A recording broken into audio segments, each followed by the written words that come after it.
This is the Classic Baseball Broadcast Network, where we believe there is nothing like hearing about history from those who lived it. Listen to our full catalog of broadcasts at classicbaseballbroadcast.com.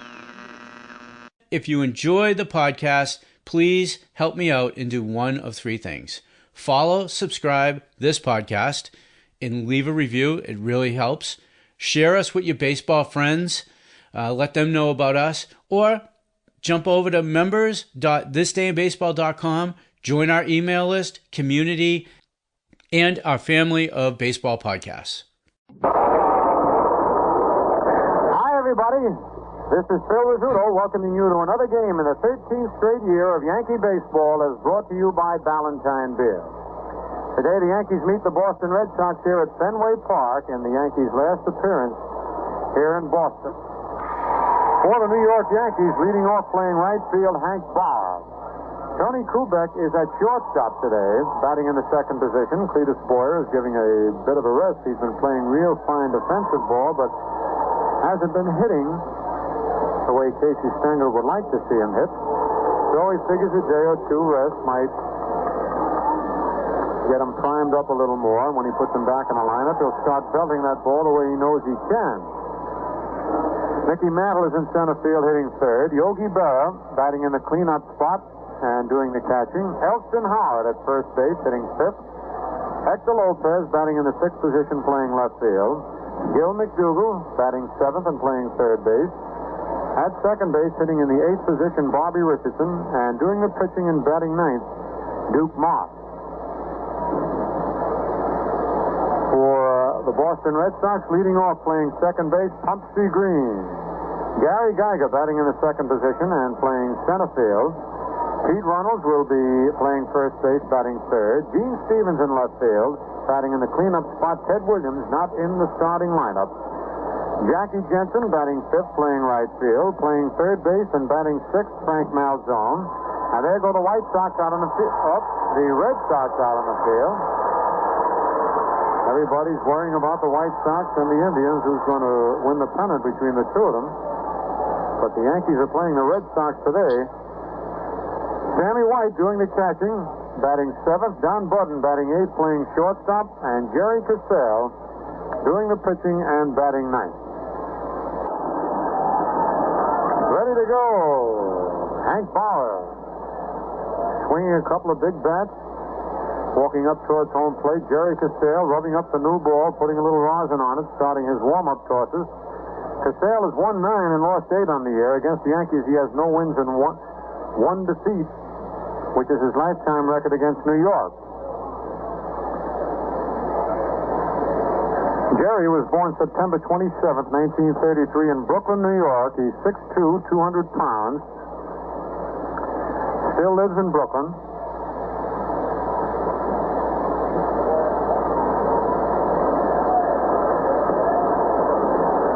Cassell's story reads like a movie. His parents passed away when he was a youngster. He was raised by an older sister and a brother who, together with his CYO director, became interested in baseball and continued his interest to where he became a big leaguer.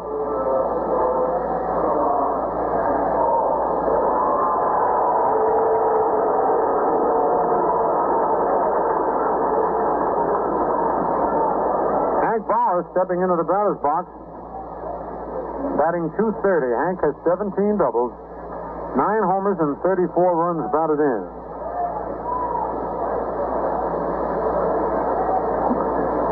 Frank Crissetti coaching at third base. Ralph Houk down at first. On deck, Tony Kubek. Boy, this is a gorgeous day. The wind is blowing out, by the way, which means any balls hit up in the air will carry. The first pitch of the ball game is a strike, a curved ball on the outside part of the plate.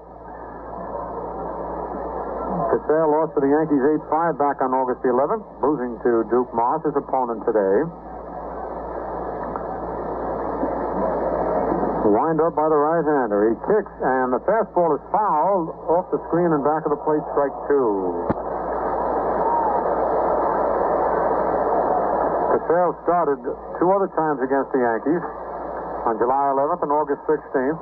but he was knocked out in both games and did not figure in the final decision.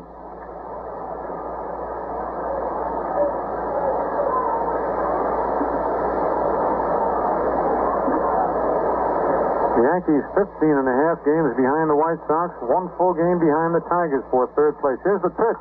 Popped in the air and back of shortstop in left center field.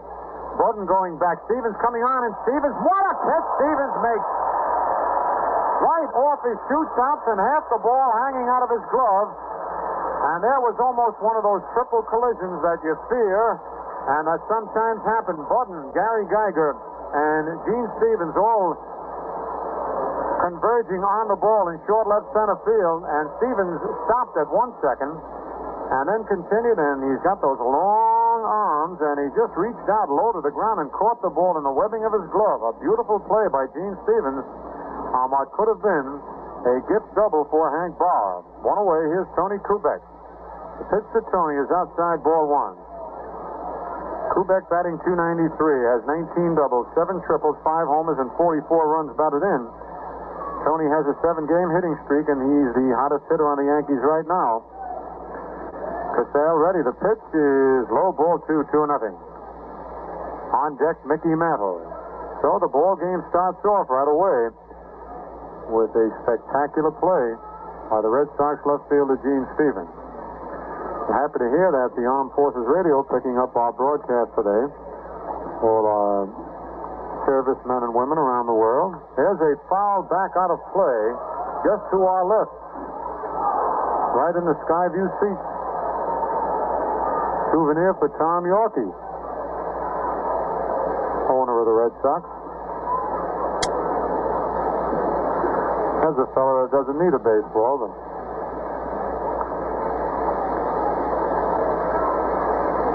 Mr. Yorkie has been a great man for baseball and for baseball players. Real sportsman. The pitch to Kubek is popped foul again to the left and out of play. This one going into the box seats in back of the Yankee dugout. A fan with a yellow shirt just stuck up one hand just as nonchalant as you would like with a bag of peanuts in the other and made a nice catch. He's got glasses on, too. Not that that makes any difference. A lot of ball players are wearing glasses. Oh, it's just like plucking cherries. 2-2 the count on Tony Kubek. 1 out and nobody on. No score on the top of the first. Casale into the windup. The pitch is popped to left field. Gene Stevens flips the glasses down, moving under it, and makes the catch for the second out. So Stevens has helped Casale retire the first 2 Yankee batters, and it brings up Mickey Mantle. And Mick is greeted with his usual chorus of boos and cheers, which I think is the mark of a real popular ball player and a real good ball player. Fans usually don't take the time to boo or cheer the mediocre ball players unless they make a great play. Casale's pitch to Mickey is high, ball 1. Mantle is batting .285. He has 22 doubles, 4 triples, 26 homers, and 67 runs batted in. Mantle batting left-handed against Jerry Casale. Pitch is swung at a missed, strike 1, 1-1. On deck, Yogi Berra.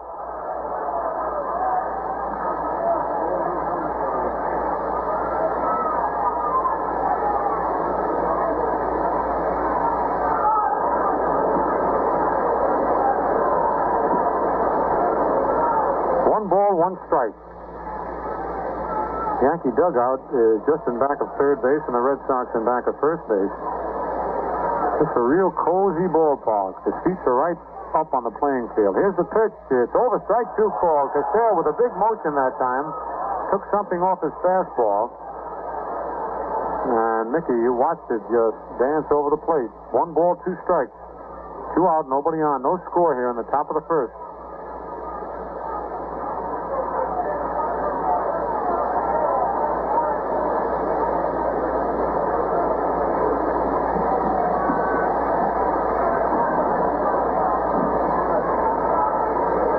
In the lineup, the pitch is fouled below us, bouncing off the screen.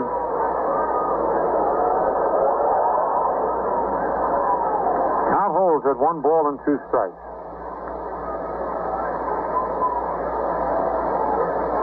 Yankees have won only 3 games here at Fenway Park all year while losing 7. And they've won 4 and lost 4 to the Red Sox at Yankee Stadium. Season series stands at 7 wins for the Yankees and 11 for the Red Sox. Here's a pitch to Mickey, high outside, ball 2, 2-2.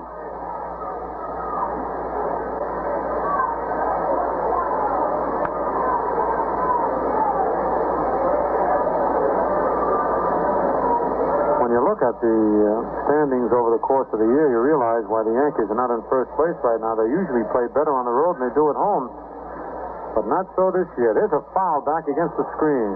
Count holds at 2-2. This year, the only 2 teams which the Yankees have an advantage over are Kansas City and Washington on the road. But all the other clubs have won more games against the Yankees on their home field.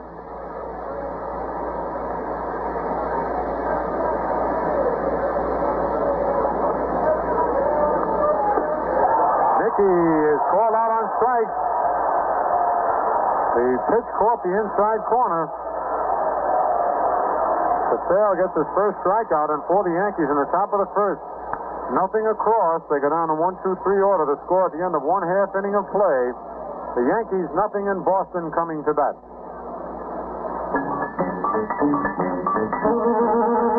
To be crisp, a beer must be icily light, with true lager flavor precisely right. Lively, golden, crystally clear, the crisp refresher. Valentine beer. Hey, get your cold beer. Hey, get your Valentine. Hey, get your cold, cold beer. Get your ice cold Valentine beer.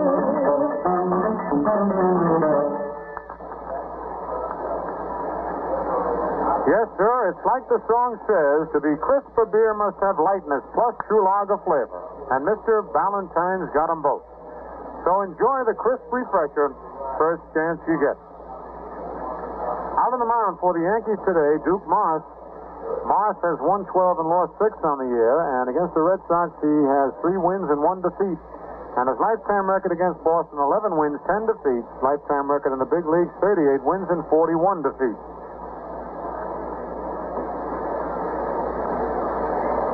The announcement just came over the public address system to us here in the radio and television booth that Ted Wiggins has been feeling very poorly and came out to the park today, but was sent back to his hotel room. He did not accompany the Red Sox on their last swing through the west or the east, but we were supposed to have had a conference with Tom Yorkie, owner of the Red Sox, as to his future plans with the Red Sox, but because of his illness, it didn't materialize, so they thought they might have some news on Ted's future plans, but as of now, we do not have any.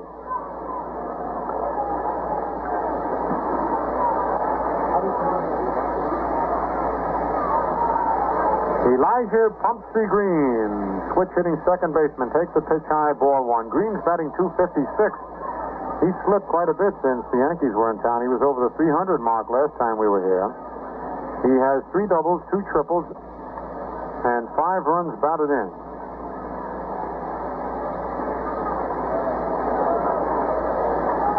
Six feet tall, 175 pounds. Born October 27th, 1934 in Oakland, California. Fouls the next pitch off Bill McKinley's mask. 1-1 to count. Last time we were in town, Green injured his right thumb making a tag at second base. And to put him out of action for a little while, that could be the cause of his slump, because anytime your thumb is injured, you have trouble gripping the bat. You can get away with other fingers, but not the thumb. Curve is low, ball 2, 2-1.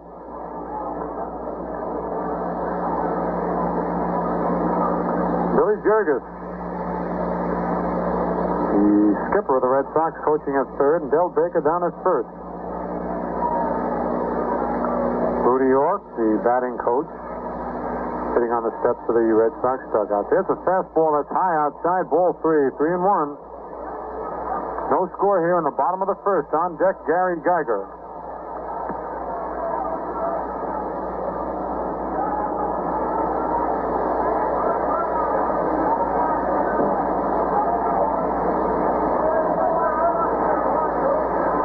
The 3-1 pitch is down the middle, strike 2 call. 3-2 the count.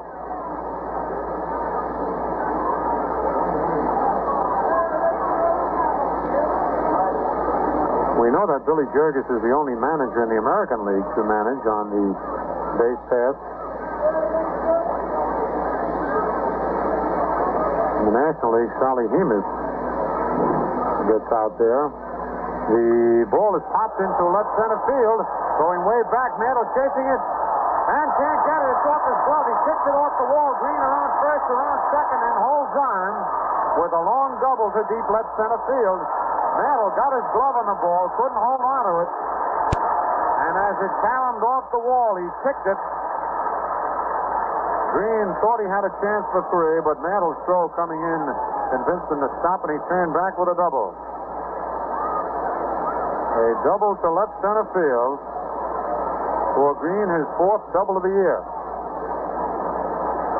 It was well hit, and with the wind blowing out, the ball carried. Lopez didn't have a chance for it. Mantle, playing a little bit over in right center, had to go a long ways for it.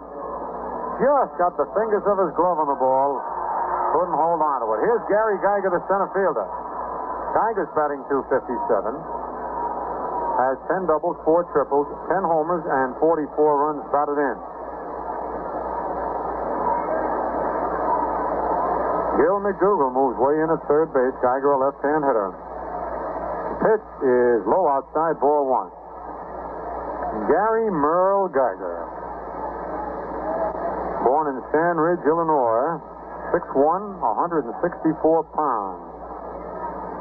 He came to the Red Sox along with first baseman Vic Wertz from Cleveland in a deal for Jimmy Pearsall. That was back in 1958.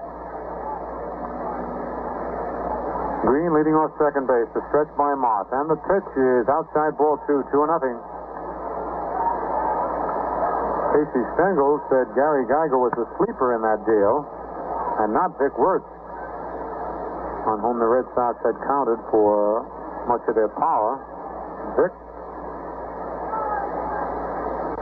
not had too good a year physically. He's batting .263 with just 10 doubles and 7 homers, 45 runs batting. That's not a typical Vic Wertz year. But you can never count on the injuries. All right, here's the stretch. The 2-0 pitch is right down the middle. Strike 1 call. On deck, Pete Reynolds. Interesting note on Geiger. He was a pitcher from 1954 through 1958. Had 1 year where he won 20 and lost only 7, pitching 26 complete games. There's a curve line foul, almost gets Del Baker, the first base coach. See that Del can still move around. He goes through a few antics down at first base. Looks like he was jitterbugging there for a minute. 2-2 the count on Geiger. So how about that, Geiger? Won 20 ball games, pitched 26 complete games out of the 28 games that he started. That's quite a record.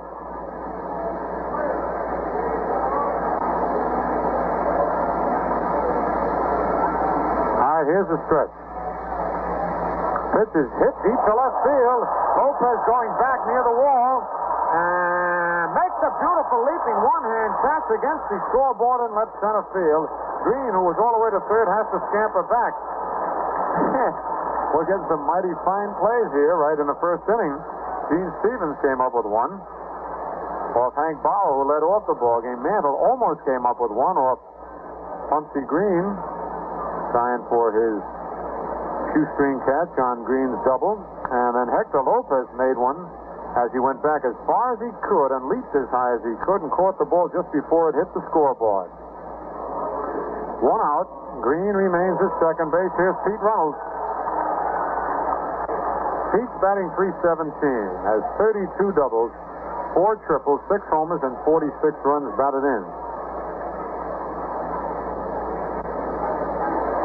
James Edward Runnels, nicknamed Pete. The pitch to Runnels is a curve hit deep to left field again. Lopez going back in front of the scoreboard this time. Makes the catch, not hit quite as deep as the one by Gary Geiger, and the left-hand hitters are shooting the left field. The first 3 hitters were left-handed, as is the 4th hitter, Gene Stevens, but the first 3 hit to the opposite field. Green to left center, and Geiger and Runnels to left. They're not getting around on the ball. But, of course, with the short left field wall here in Boston, it's just 315 feet down the line, and it moves almost straight across. But in right field, it's really deep. 380.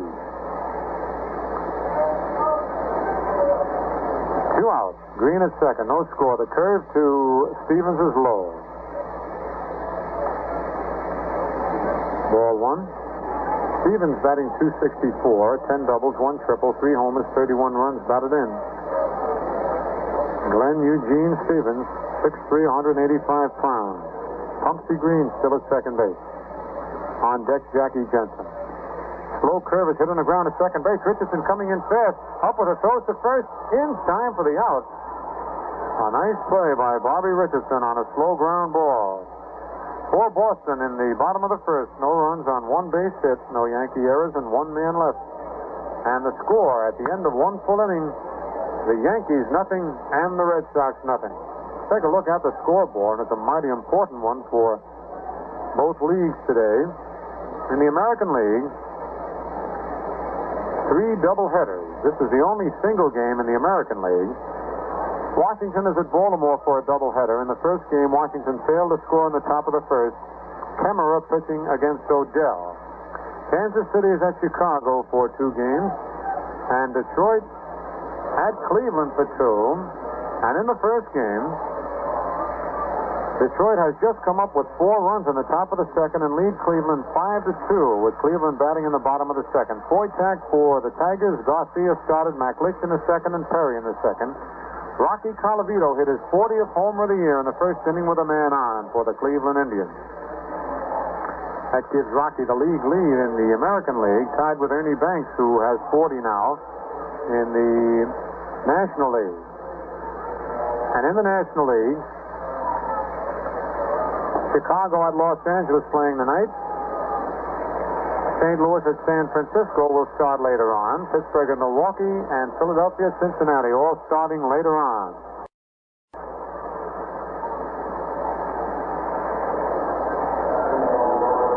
For the Yankees, coming to bat here, leading off in the top of the second inning, Yogi Berra. Yogi batting .283, has had 24 doubles, 1 triple, 19 homers, and 65 runs batted in. And the mention of the 19 homers reminds us that on September the 19th, it'll be Yogi Berra Day at Yankee Stadium against these same Red Sox. Cassell's pitch to Yogi is in there, strike 1 called.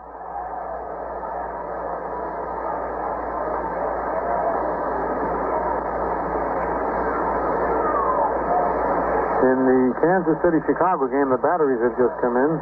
Garver for Kansas City and Billy Pierce for the White Sox. Pitch to Yogi is in the dirt, ball 1-1.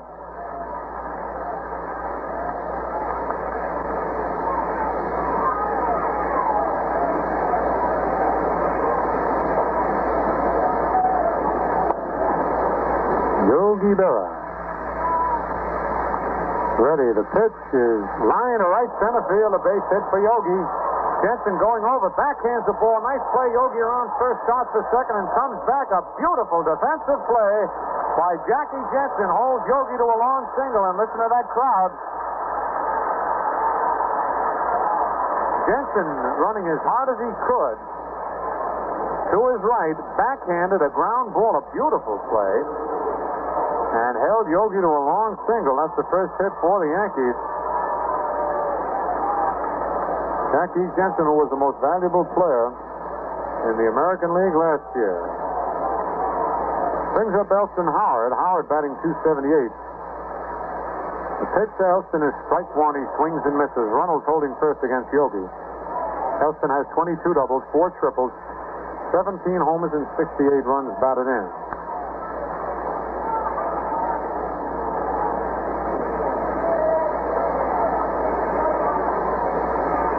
The pitch is a ground ball to shortstop. Button to Green for one. Back to first. Double play. Beautifully executed by the young Keystone combination of Don Budden and Pumpsy Green. That's another plus in the favor of Pumpsy Green. He can make that double play. Here's Hector Lopez with 2 outs. Nobody on in the top of the second. No score in the ball game. Lopez batting .284. Hector has 24 doubles, 5 triples, 20 homers, and 82 runs batted in. The sales pitch is high, ball one.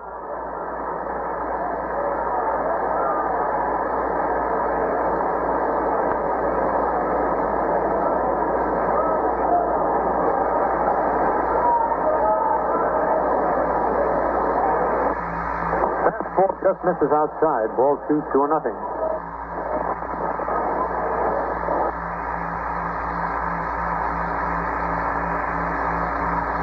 Big crowd here today at Fenway Park. It's really a pretty park to watch a game from. There's not a bad seat in the house. Here's the pitch. It's low, ball 3, 3-0. Sale with his hands on his hips. Figure that one was just high enough to have been called a strike. Bill McKinley, the plate umpire, didn't think so. And his decision is what counts. On deck for the Yankees, Gil McDougall.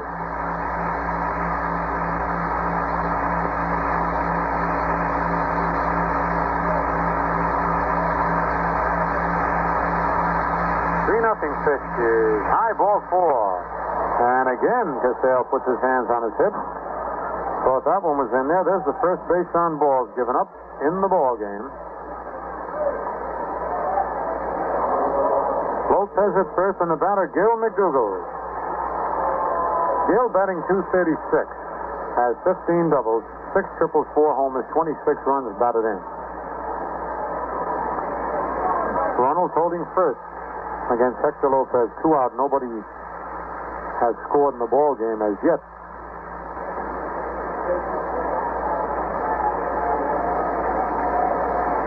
The wall in front of the lower box seats in back of third juts out at a sharp angle so that sometimes base hits just go over third base, carry them off that wall, and the shortstop has to be on the alert to go out and field the ball. It kicks out towards left field, but closer to the shortstop. If he doesn't hustle out, the batter could get a double. Here's the pitch. Hits the deep left center field. Going back is the center fielder. It's off the wall. Lopez will score. McDougall is around second base, digging for third. Jensen's throw coming in at third. And Gill is in with a standoff triple deep off the left center field wall. Gary Geiger thought he had a shot for the ball, went right to the wall, but then saw it was too high, and before he could back up, it had bounded over his head. Now Hector scored easily on McDougall's triple, and the Yankees lead 1-0 for Gil McDougall, his 7th triple of the year, and his 27th run batted in. It brings up Bobby Richardson with 2 outs, and McDougall is third. Bobby, who has been dropped down in the batting order, has been leading off for quite some time, batting .279. 13 doubles, 5 triples, 1 homer, 24 runs batted in. Here's the pitch. It's swung at a missed, strike 1.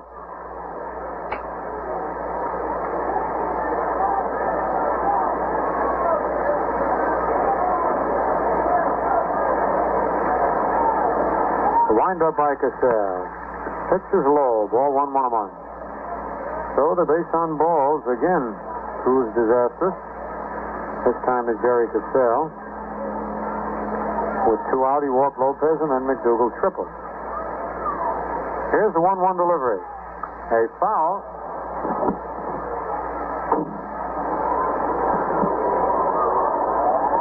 Come up here. I thought I had a shot. Mel thought he had a shot, but neither one could reach it.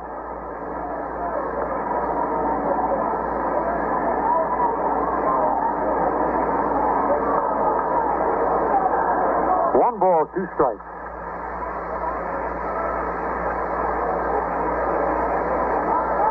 McDougal leading off third. Here's the windup. The pitch is lined to left center field, way back there. Geiger going back and makes the running catch just in front of the wall. After he catches the ball, he brushes into the wall. Good wood on that ball by Richardson, but not quite high enough. For the Yankees, in the top of the second, 1 run on 2 base hits. No Red Sox errors and 1 man left to score at the end of an inning and a half. The Yankees 1 and the Red Sox nothing.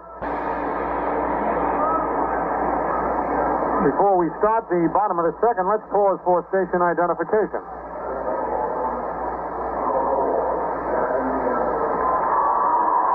Quality Modern Radio, WOKO First in Albany, New York. Remember, Yankee Baseball is brought to you by Ballantine Beer and Ale and Atlantic Refining Company. And Troy Buick follows the game.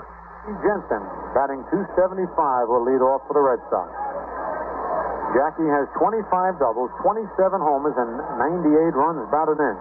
The pitch to Jackie is outside ball 1. Duke Moss on the mound for the Yankees.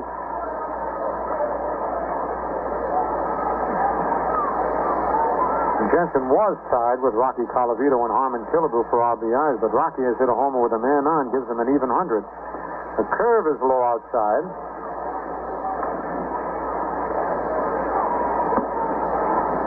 Ball 2-0.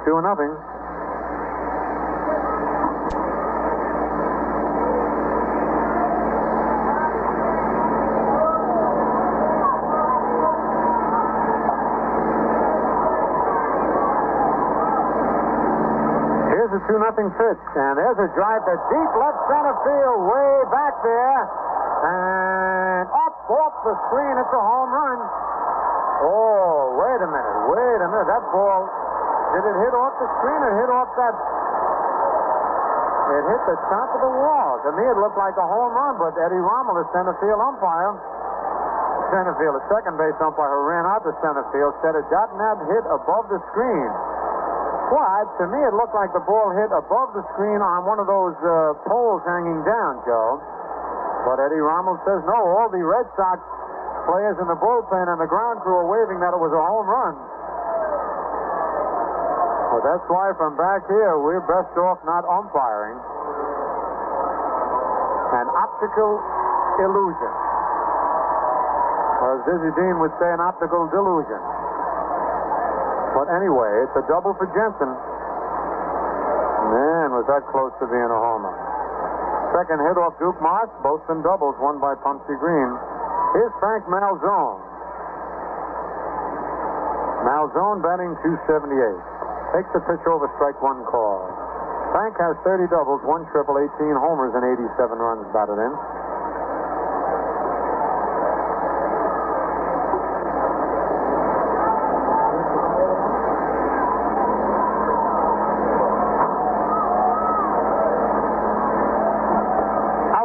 Ball 1-1 on one. In the excitement of deciding whether that were a home run or not, forgot to mention that Mantle fielded that ball perfectly off the wall, caught it in his throw to second, almost got Jensen sliding in. But we were so anxious to see what the second base umpire, Eddie Rommel, would call it that we forgot to mention that fact. If you can play the caroms off this left field wall, you can throw out a lot of base runners. 1-1 the count on Malzone. The pitch is low, ball 2, 2-1. The Yankees 1 and the Red Sox nothing here in the bottom of the second.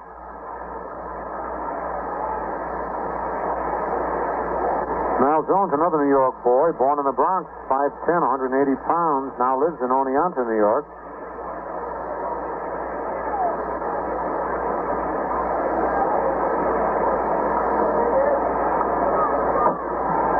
Jensen leading off second. The stretch by Moss. The curve is high outside. Ball 3, 3-1.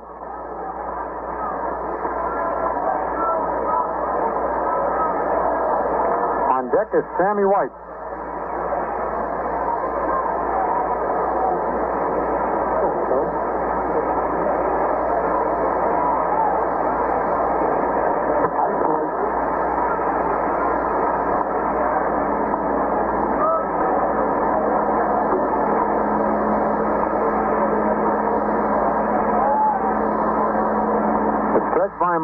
pitch is fouled back out of play. And it's a full count on Malzone, 3-2.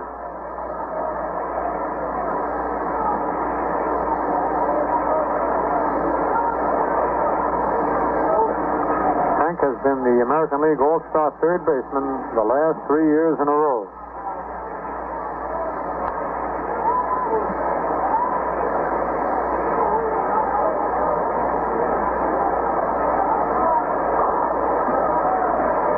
Here's the stretch by Marsh. The curve is hit on the ground in the hole. Backhand knocked down by Kubek, but no chance for a play. It'll go as a base hit.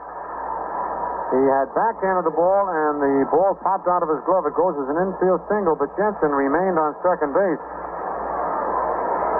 If Kubek had come up with the ball, he could have thrown Jackie out easily had Jackie decided to run. Out on the mound now, Richardson and Barrett talking with Duke Marsh. With runners at first and second and no one out, here's Sammy White enjoying his best year at the plate since he's been in the big league. He's batting .298. 12 doubles, 4 triples, 1 homer, and 38 runs batted in.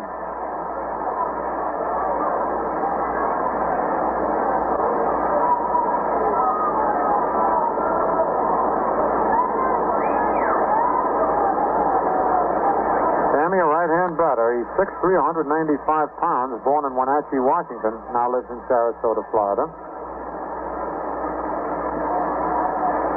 Big right-hand hitter. Here's the stretch. The pitch is inside, ball one. Almost hit him. Yankees 1, Red Sox nothing. We're in the bottom of the second, but the Red Sox are threatening with runners at first and second and no one out.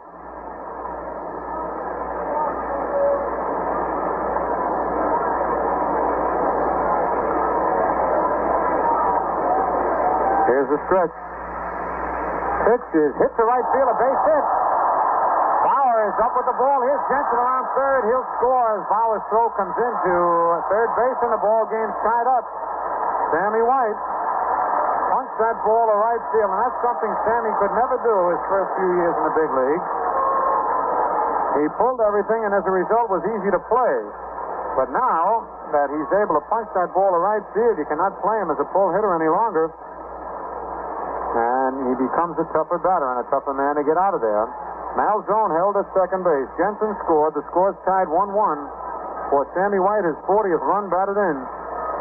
For Jensen, his 92nd run scored on the year.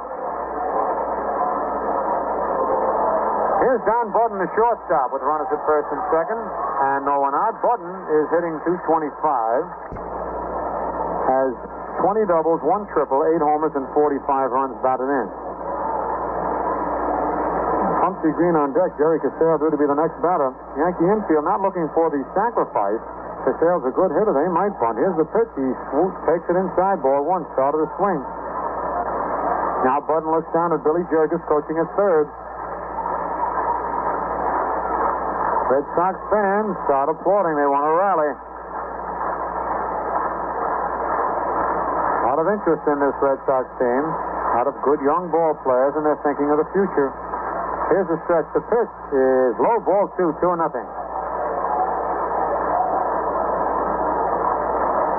Bob Turley is up in the Yankee bullpen. As Duke Moss is in a jam with the score tied 1-1 here in the bottom of the second. No one out and runners at first and second.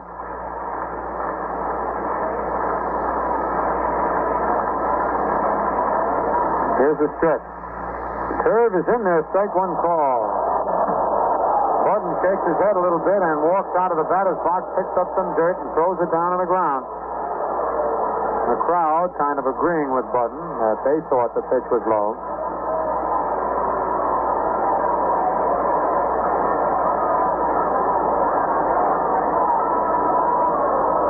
But as we said before, when we thought Jensen's drive was a homer and the umpire didn't, this is no place to be umpiring from. You got to be right on the play to call it.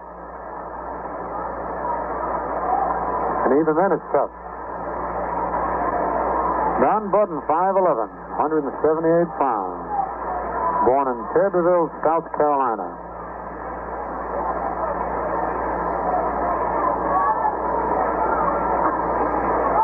Here's the stretch. Runners lead off first and second. Ball hit deep to center field, way back. Mantle going back, and it's into center field. Bleachers for a home run for Don Button. Man, did he tag that one. Woo-hoo! Don Button hits his 9th home run of the year. RBIs number 46, 47, and 48 in straightaway center field over 420 feet away. A 3-run homer for young Don Button puts the Red Sox in the lead now 4-1. Boy, I tell you, that ball was hit. As we told you, the wind is blowing out, but the wind actually didn't help that ball too much. There was a line drive now, mind you, not a high fly. Mickey went back to the center field wall, and he turned around and almost couldn't believe what he saw. Ball sailing into the seats. And it looks like that's all for Duke Morris. After Morris had gotten the Red Sox out in the bottom of the first, giving up a double of Green, retiring the next 3 men, he did not retire a man here in the second inning, so he has pitched just 1 inning, in which he's given up 5 hits, didn't walk anybody or strike out anybody, and has allowed 4 runs. So Duke will be out of there, and Bob Turley is coming on in. Boy, the way things happen, I'll tell you. Jensen hit one high off the left center field wall. Malzone beat out an infield single. White single to right, and Button home into dead center field.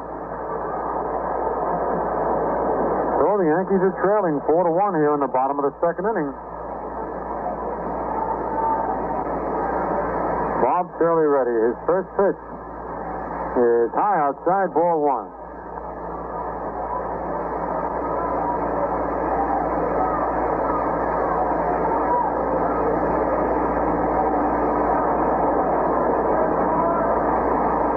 There's a draw. Oh, man, there's a home run. Holy cow, did he hit that one? That's out of everything here. Over the fence and across the street. Jerry Cassell hits his 3rd home run. I don't know how he hit that ball. It was a high fastball, and he swung up at it, and that thing just carried right on out of the park. Whew. Did he hit that one? So Bob Turley is really greeted in fine fashion. A home run by Jerry Cassell, his 3rd of the year, and his 9th run batted in. Oh, man. They tell me he hit one way back here early in the year the same way, right on out of the screen and out of the park. Here's Pumpsy Green. He takes the pitch low, ball 1. And the Red Sox have scored 5 times here in the bottom of the second. They lead 5-1. All right, Turley ready now. The pitch to Green is high, ball 2, 2-0.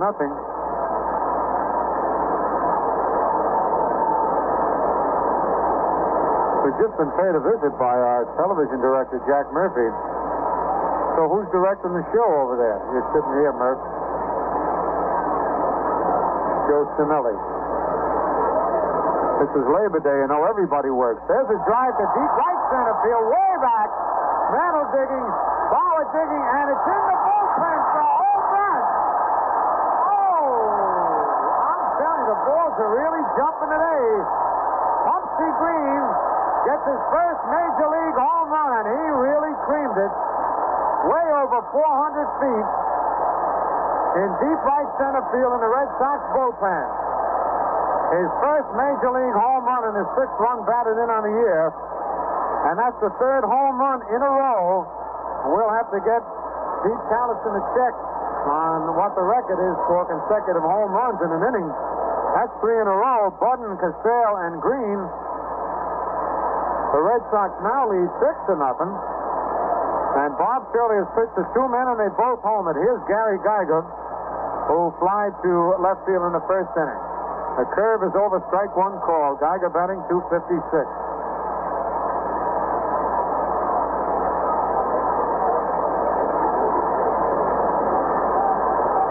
Listen to the crowd buzzing. Curve is low, ball 1, 1-1.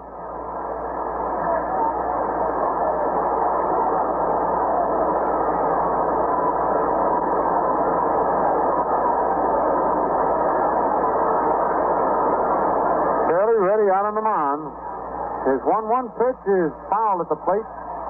Strike 2, 1 ball and 2 strikes.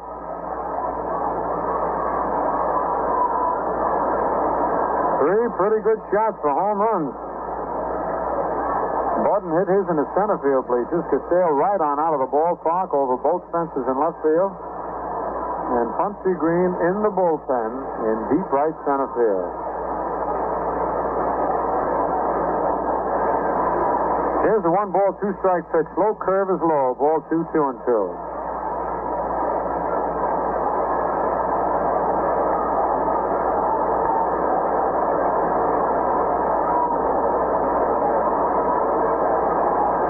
Takes a deep breath out on the mound.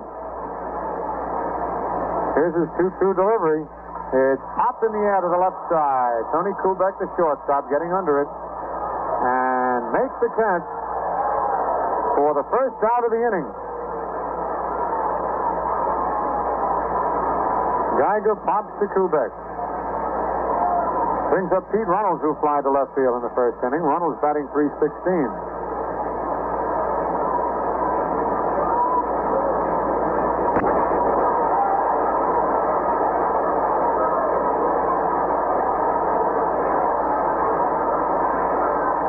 Is in the dirt, ball 1. On deck, Gene Stevens.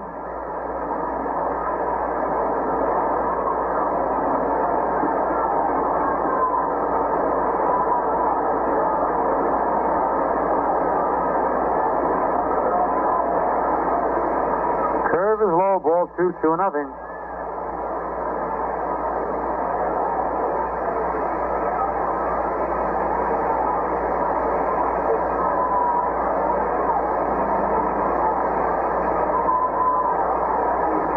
No strikes on Pistol Pete Runnels.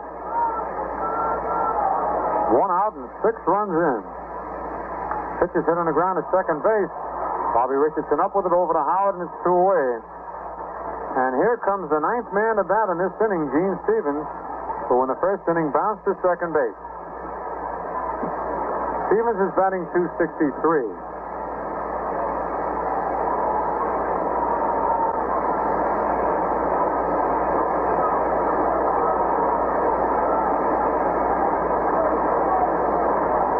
First pitch is way inside, ball 1.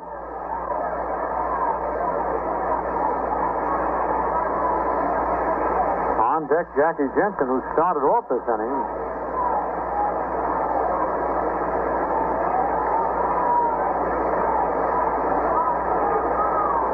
Shirley's next pitch curve is low, ball 2, 2-0.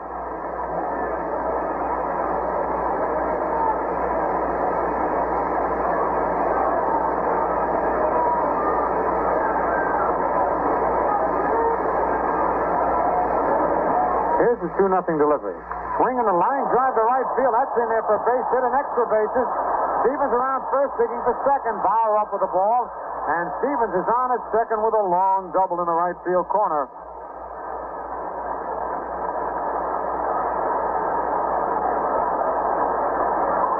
And that's hit number 3 off Curley. There have been 2 homers and a double. And here's Jensen, who led off the inning with a tremendous double at deep left center. Jensen now batting .277. That was his 26th double of the year.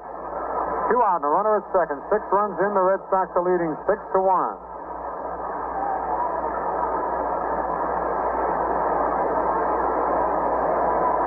The most home runs in one inning by one club is 4. Here's the pitch to Jensen. The curve is in there, strike 1 call. So if Jackie hits one here, he can tie the record.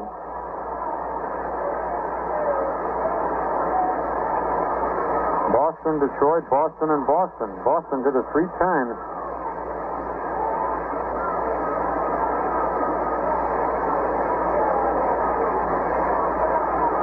Here's a stretch by Shirley. Sidearm fastball is fouled back, strike 2. 0-2 to count.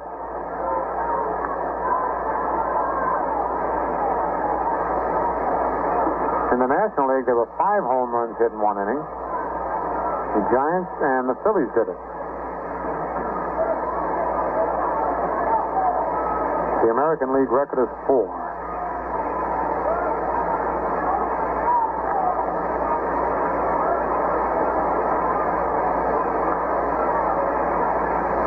stretches. Curve is hit high in the air to straightaway center field. Mantle's got room for this one as he moves back under it and makes the catch, even though that ball was hit real well. And so for the Red Sox, in the bottom of the second inning, they come up with 6 runs, 7 base hits, no Yankee errors, 1 man left on base, and the score at the end of 2 full innings, Boston 6 and the Yankees 1.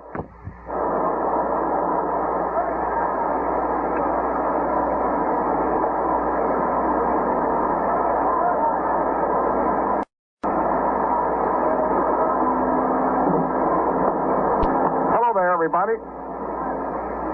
First half of the third inning. The Red Sox leading 6-1. For New York, Andy Carey is going to pinch hit for Bob Turley. Eli Gerber warming up in the bullpen.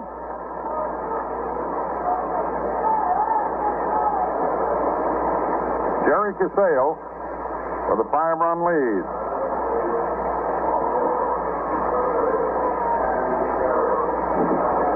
Sox right-hander all set to pitch to pinch hitter Andy Carey. The delivery swung on. There's a high fly ball down the left field line. It may, let's see. It is in there for a home run up into the screen for Andy Carey. Pinch hit homer. Just made the screen. Andy getting his 3rd homer, 9th run batted in, and it's 6-2. That ball was hit high down the line. You had to wait to see whether it was going to go foul or not. And it hooked right into the screen.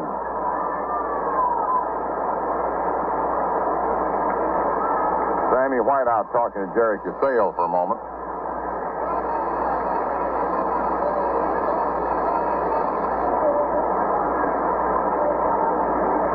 All 3 of Andy's homers have been against Boston.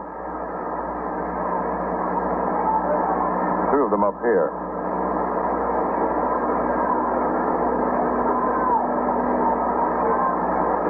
Hank Bauer batting .229, fly to left in the first inning.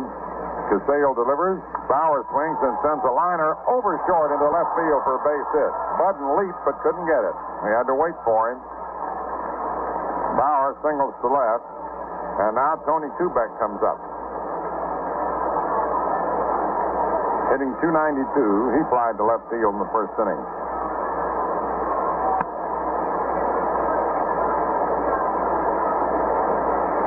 And the Red Sox bullpen gets the nod from the dugout. Mike Fornielis gets up to throw.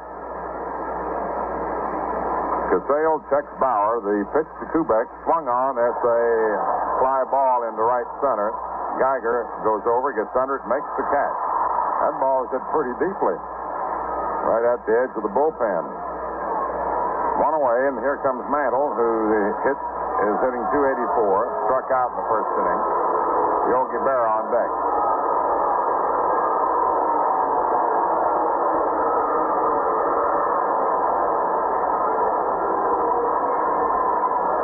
Casale gets the sign from White.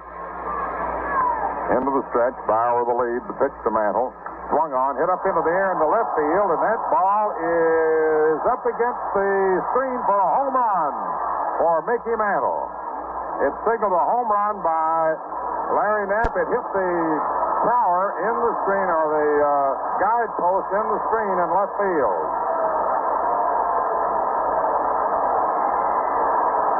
Mantle collecting his 27th homer and 69 runs batted in. And it's now 6-4.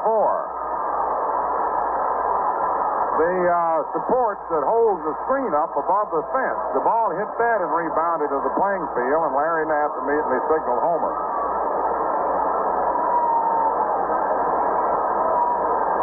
We had 5 home runs here in the last inning and a third, or counting the bottom of the third and the bottom of the second and the top of the third in the last 4 outs, let's say.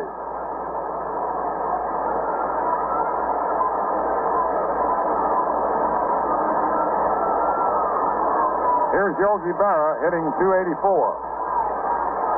The delivery is in there for a strike. Berra single to right center in the second inning.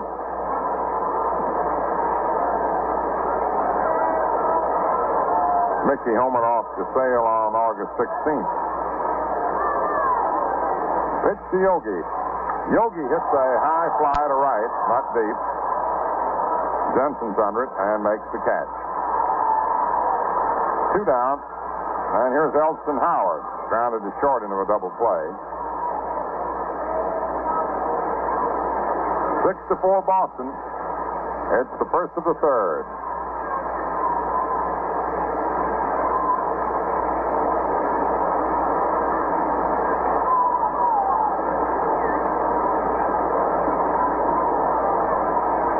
Jerry Casale to the windup. Then comes the pitch to Howard.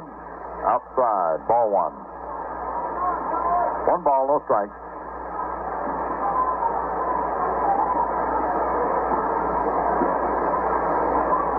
In comes the next pitch. Swung on, looped over first down the right field line for a base hit. The ball twists toward the line. Howard rounds first, heads for second, and goes in with a stand-up double.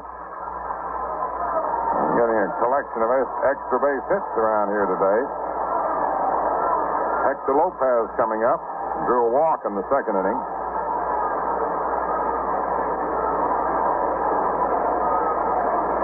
The Yankees have had 6 hits.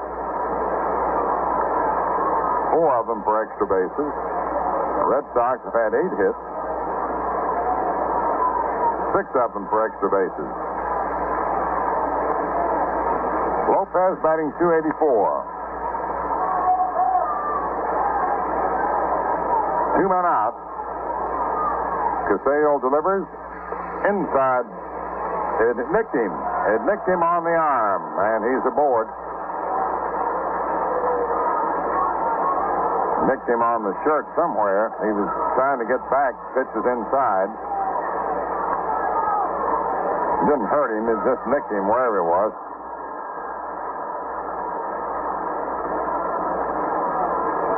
Howard on second. Lopez on first with 2 outs in the third inning. 3 runs in. Red Sox leading 6-4.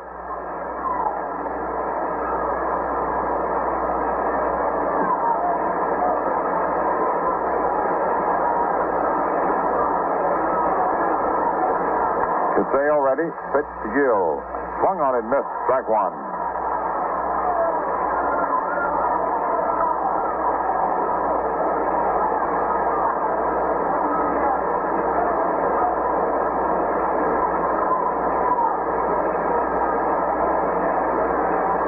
Wind's blowing out today.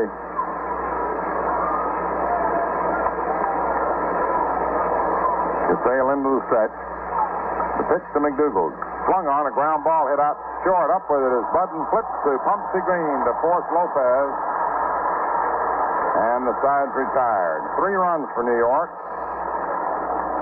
4 hits, 2 of them homers. No Red Sox errors. 2 Yankees left on. At the end of 2.5 innings of play, Boston 6, New York 4. And hear this. Ballantine beer is the crisp kind of light with true lager flavor. That's why folks call it the crisp refresher. Try it, won't you? Treat your thirst to Ballantine.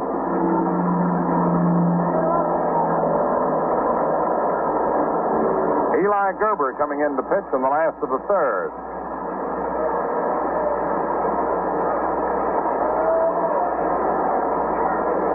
Bob Shirley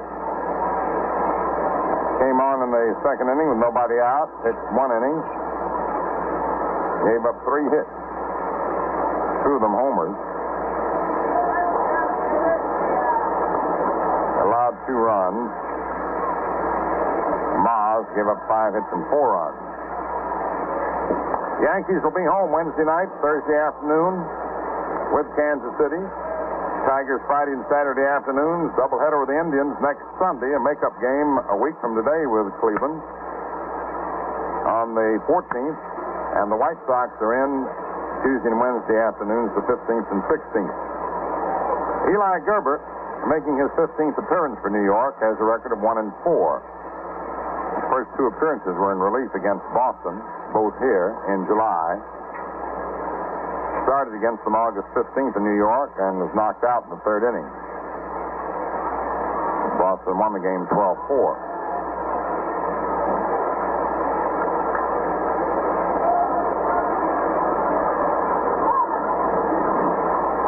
The Tigers got 6 runs in the fourth inning to lead Cleveland 12-4 at the end of 4 innings.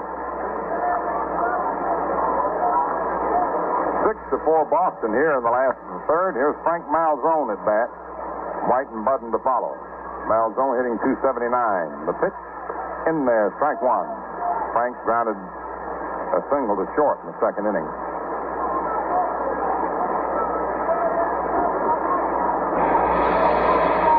Gerber to the windup again, and the pitch swung on, bounced over the head of the pitcher out over second into center for a base hit.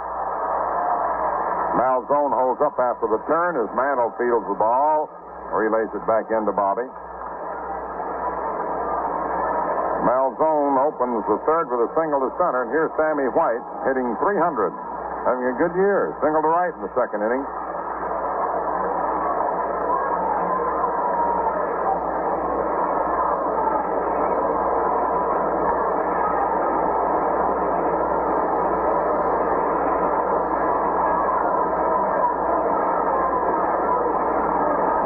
Gerber checks Malzone, pitch to White, in there, strike one. White has never hit .300 with the Red Sox. It's .282 and .281 on 2 occasions. Lifetime average at .261 going into the year. So, of course, this is by far his best season at bat. A seasoned performer, too. Throw over to first, Malzone's back. Del Baker hollering, come here. 6-4 Boston, third inning, nobody out. The pitch, low outside, a 1-1 count.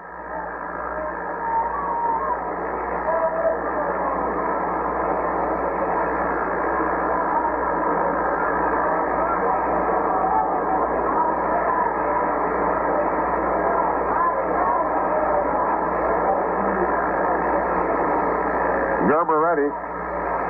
Here's the pitch, and it's in there for a strike. 1-2.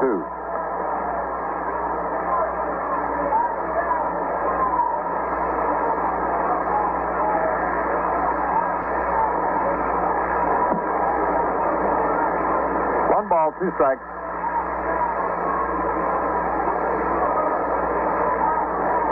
Gerber studies Yogi's sign.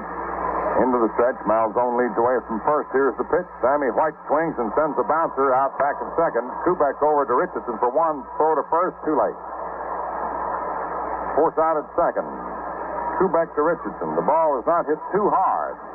Had it been hit a little hard, it had been a base hit. Kubek had time to go back to the bag and flip to Bobby, whose relay to first was not nearly in time. Now Don Budden steps in. Lined a home run into the bleachers, straightaway center. Was 2 on last inning. Batting .226. 6-4 Boston, third inning.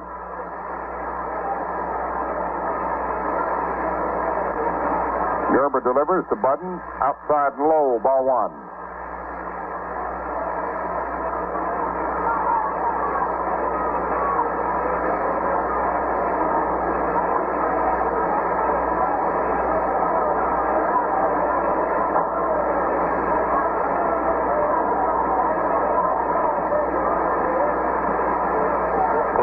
And White almost was caught napping.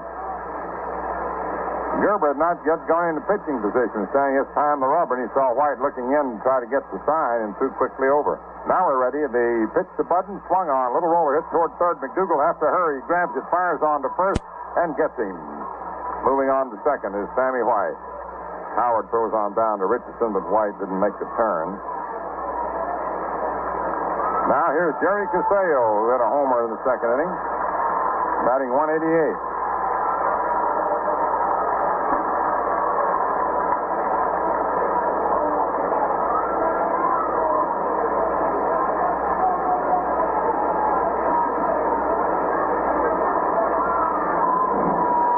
Sale hit one a mile high, as the expression goes, and over the screen.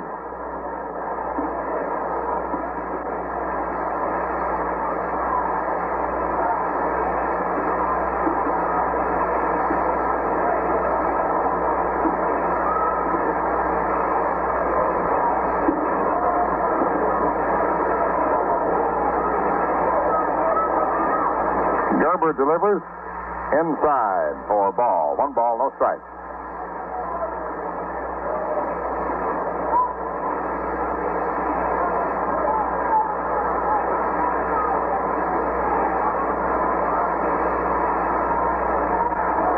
The right-hander ready. And the pitch. High and inside, 2-0. Sam White leads off second. All the years I've been coming to Boston, I did a little sightseeing this morning. Did you too, Joe?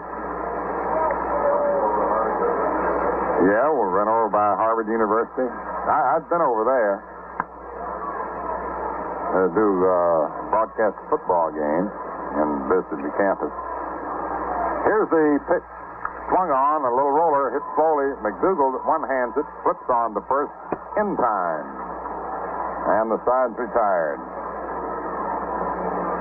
No runs, 1 hit, no errors, 1 left on. A friend of ours here, young Peter Walsh, whose grandfather used to be connected to baseball with the Washington Senators as a co-owner, who went to see Bunker Hill.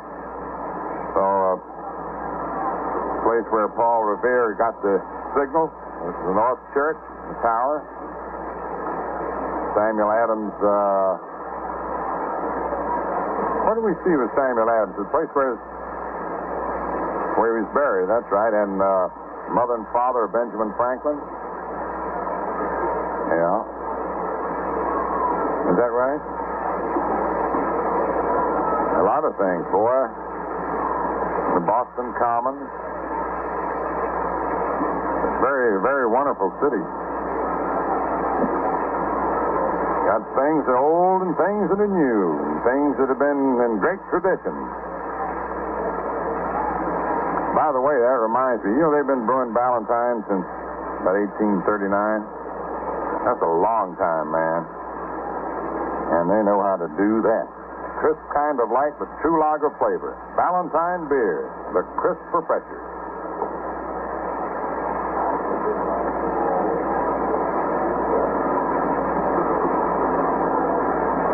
Baltimore 3, Washington nothing under 4.5 innings. Kansas City, Chicago, scoreless under 2.5. Tigers 12, Indians 4 into 4.5. Tigers beat the Stadium next Friday and Saturday afternoons. Milwaukee 3, Pittsburgh 1 into 2.5. Philadelphia 2, Cincinnati nothing end of 3. And the only other game that's underway at the moment. Yankees are home Wednesday night with Kansas City, and Thursday afternoon. Tigers Friday and Saturday afternoons. The Indians next Sunday, doubleheader, makeup game next Monday. And the White Sox Tuesday and Wednesday, 15th and 16th. Bobby Richardson leading off, hits the first pitch over third into the left field corner. Stevens cuts the ball off neatly, and Bobby is held to a single. Bobby Richardson in the 4th inning leads off with a line single into the left field corner. Bobby was hitting .279. Eli Gerber coming up.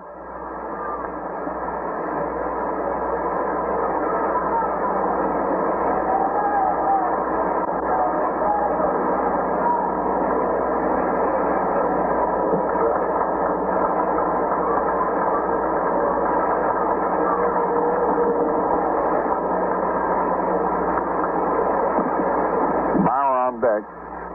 Miles Bowman shortened up at third. The pitch is bunted foul coming all the way back there on the screen.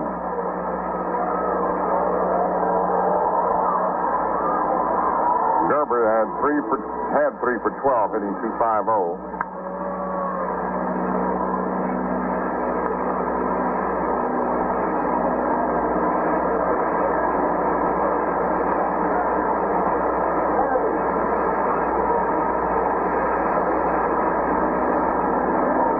Richardson. Pitch is swung on and missed. There's a throw down, and it's too late. Stolen base for Richardson.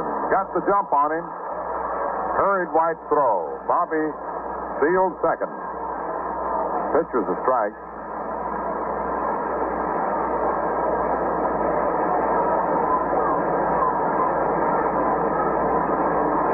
No balls, 2 strikes. 6-4 Boston, 4th inning.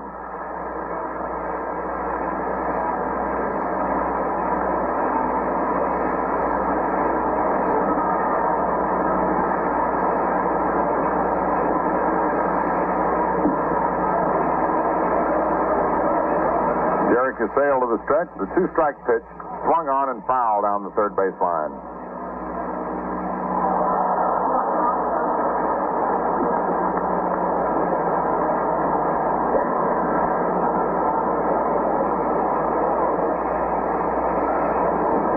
Don't forget Yogi Berra Day, Saturday, September the 19th. The Red Sox final visit to Yankee Stadium.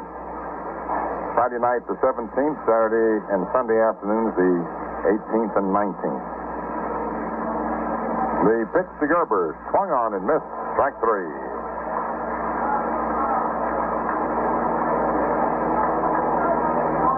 One away now, and here's Hank Bauer, who flied to left and singled to left.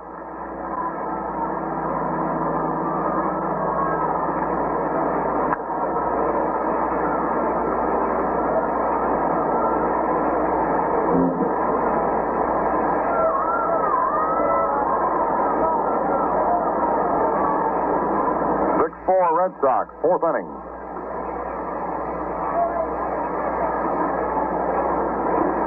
Casal's delivery to Hank is outside, ball 1.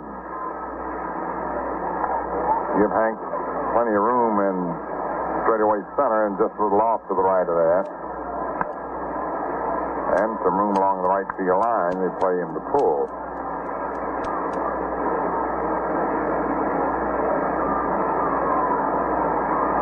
Here's the delivery. Swung on and missed. Strike 1. 1-1. Hank went for the equalizer. Mike Fornelis loosening up.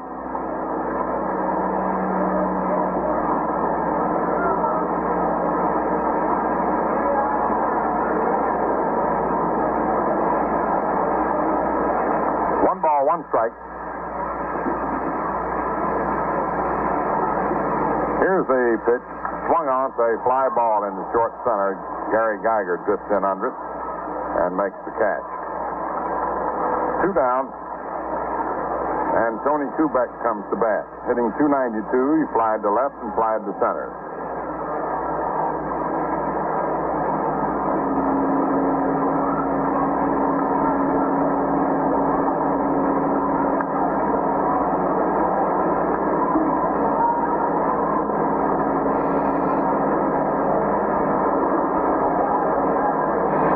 Out now in the 4th inning.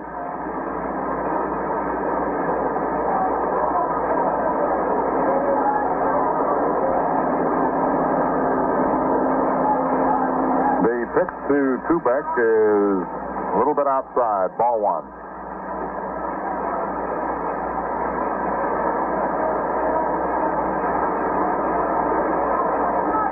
Like to see a lot of you folks from Kenmore and Buffalo, Rochester, Syracuse, Utica, Albany, Corning, Elmira, Binghamton all come down for Berra Day.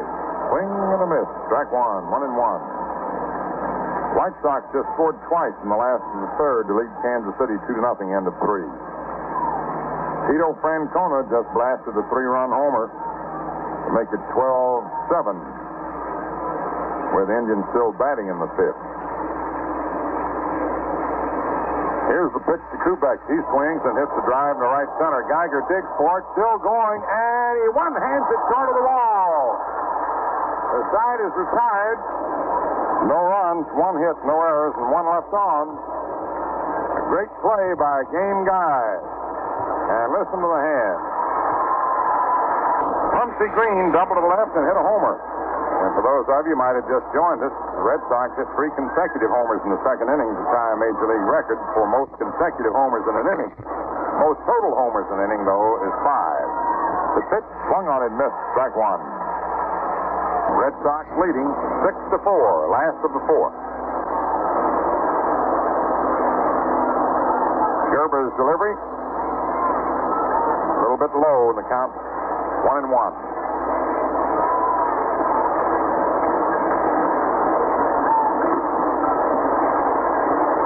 Marty Keough is out on deck, going to hit for Geiger.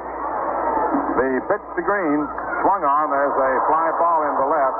Lopez getting back and makes the catch. So Marty Keough now is coming up to hit for Geiger and most likely will replace him in center field. And we'll try to give you some word of the injury to Geiger, although he walked off the field.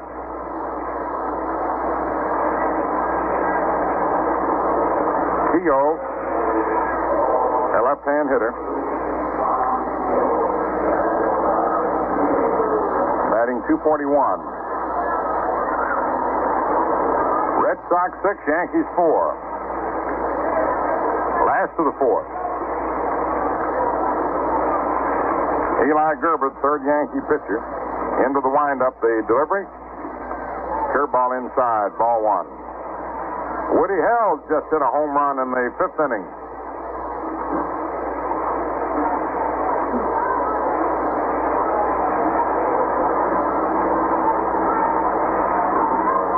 Next pitch is swung on and fouled off out of play. 1-1. The Indians are tearing it up out there in Cleveland. They were behind 12-4 as they went to bat in the last of the fifth.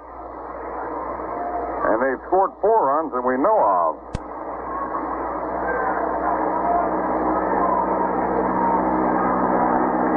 The pitch to Keough.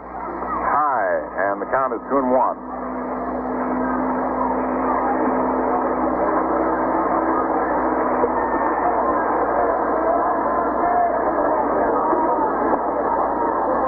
The 2-1 delivery.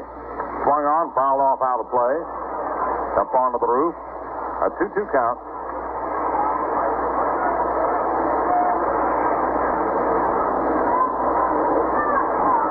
Baltimore leading Washington 3-0 into 5.5 innings. White Sox leading Kansas City 2-0 into 3.5.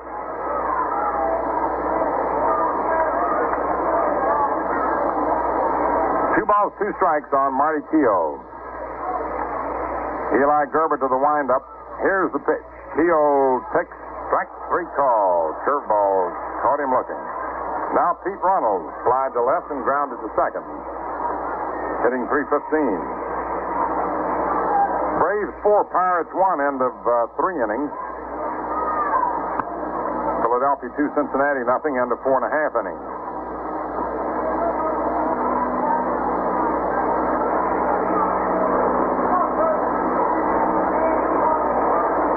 Gerber pitches to Runnels, swings and hits the drive down the left field line, and it is going foul. Strike 1.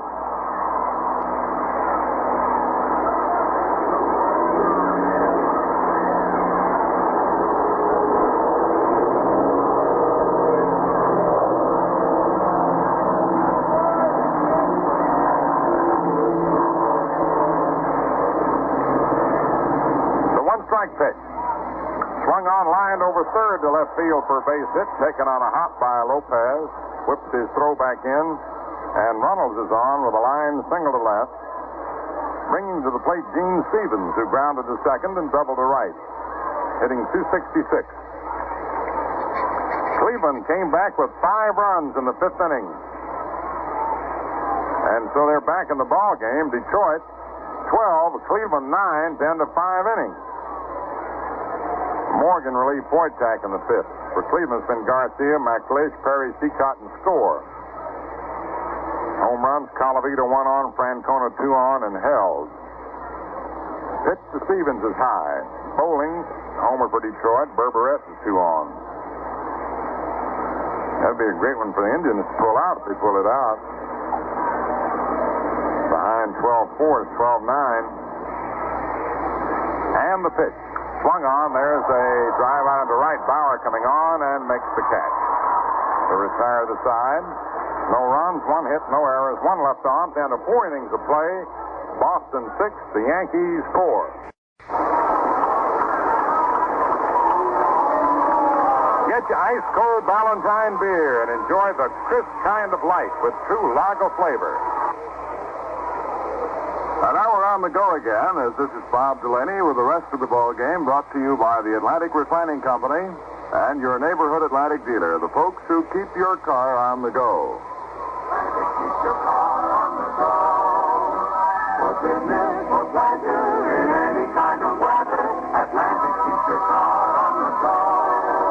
When you want to go places and do things, what a pleasure your driving can be. For quality products and top-notch service, your Atlantic dealer is the man to see. Atlantic keeps your car on the go, go, go, go. Keep on the go with Atlantic.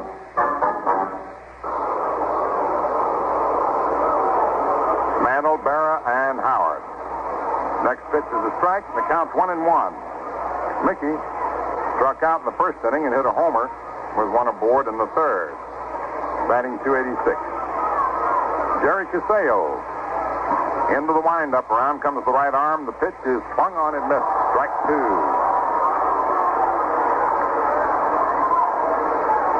Mantle swung from Boylston Street that time.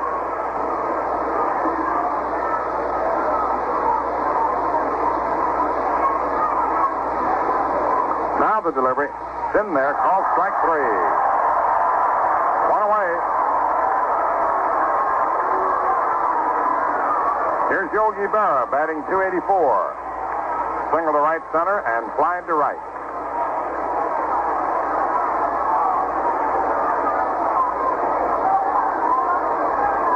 6-4 Red Sox, fifth inning.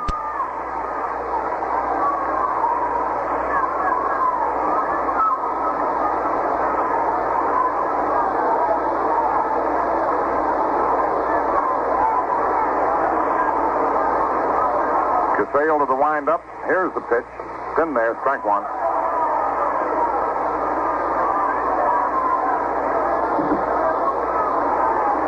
Game's starting to settle down a little bit after a riotous last of the second and top of the third. Next delivery swung on and missed, strike 2. The Red Sox hit 3 home runs in a row in the last of the second, as you just looked in, or tuned in. And the Yankees got a pair in the top of the third.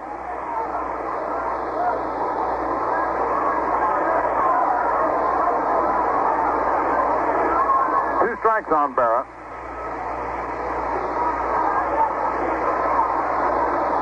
Casale delivers, and Yogi fouls it off on a check swing. The ball glancing over toward the on-deck man, Elston Howard, and bounced into the stand.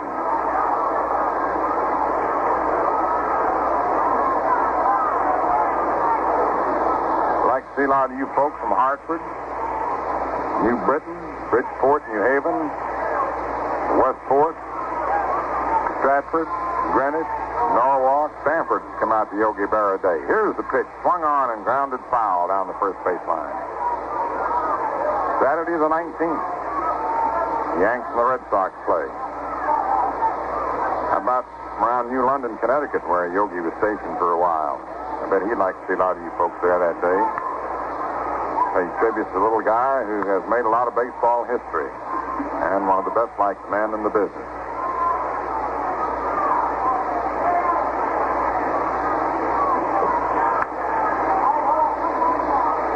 Jerry Casale delivers to Yogi, swings and lifts a high pop-up Humpty Green out on the grass in very short right, and makes the catch.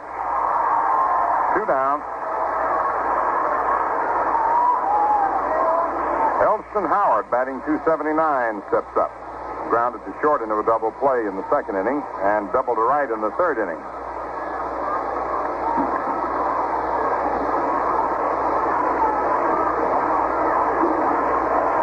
Decent folks from Trenton come to Yogi Berra Day, all over Jersey. Howard hits the pop-up toward first. Runnels comes in. Now White. White calls for it and makes the catch in fair ground. Sides retired. No runs, no hits, no errors, no one left on. At the end of 4.5 innings, the Red Sox 6, the Yankees 4. And into the bottom half of inning number 5 at Fenway Park in Boston, where the Red Sox lead the Yankees 6-4. In this, the final game between these two ball clubs in Boston.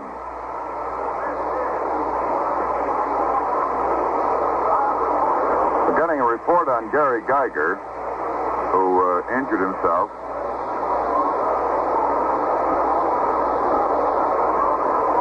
He has suffered a slight concussion on the left side of the head and is being taken to the hospital for X-rays. However, it's not believed the injury is serious at all. He was able to walk off the field under his own power. So that's a favorable report, but for precautionary purposes, he's being taken to the hospital for X-rays to make sure that there is no possible fracture.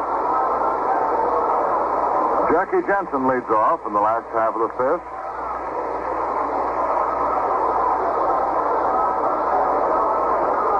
Jackie is 1 for 2. 276. The Red Sox score all 6 runs that they have in the second inning.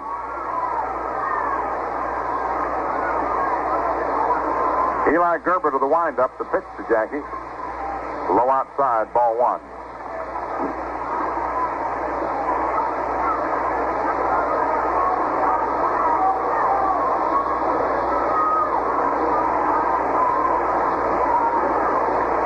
Now the pitch.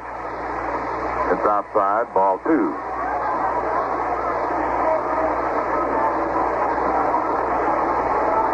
Malzone on deck and White to follow.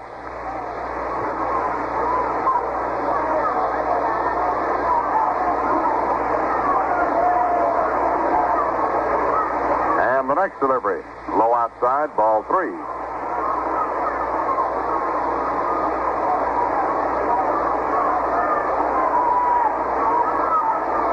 Nothing count on Jensen.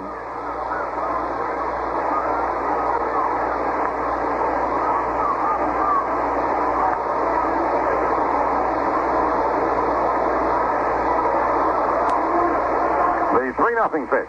It's ball 4 outside.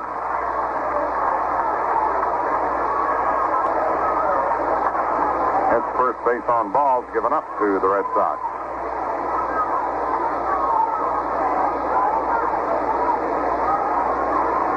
Yankees had 1 walk. Malzone single to short and single to center. 2 for 2, hitting .281. Jackie with a good lead off first. Throw it to first, he's back. Another throw over, he's on the bag.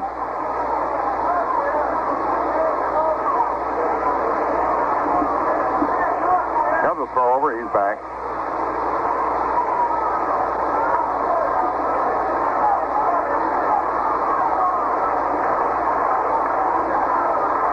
Gerber checks Jackie.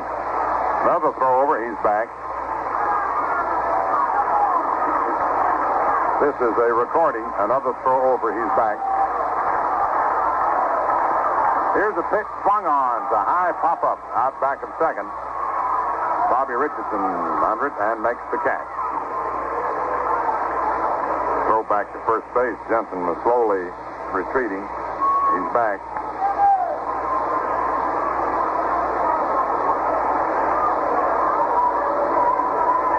Sammy Charles White. Single to right and grounded to short. Hitting .299. Enjoying his best year as a hitter with the Red Sox. Always been one of the standout catchers, receivers in the league. And hitting the ball with great regularity. The pitch, fastball high, ball 1.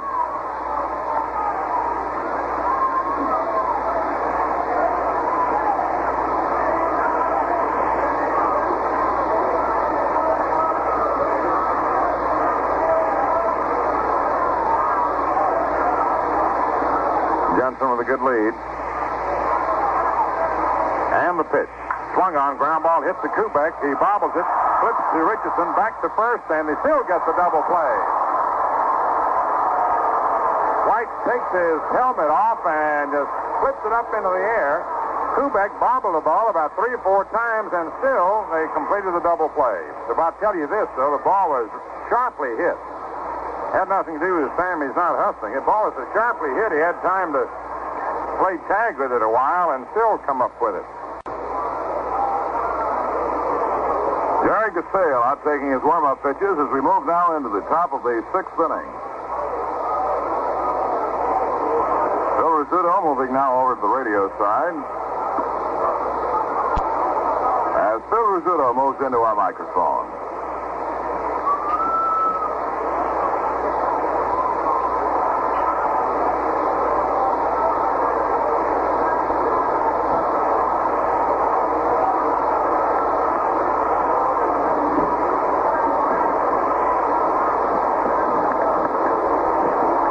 Well, here we are back on radio as we get ready to go in the top of the 6th inning. Hector Lopez, who walked and was hit by a pitch ball, takes a pitch over, strike one call.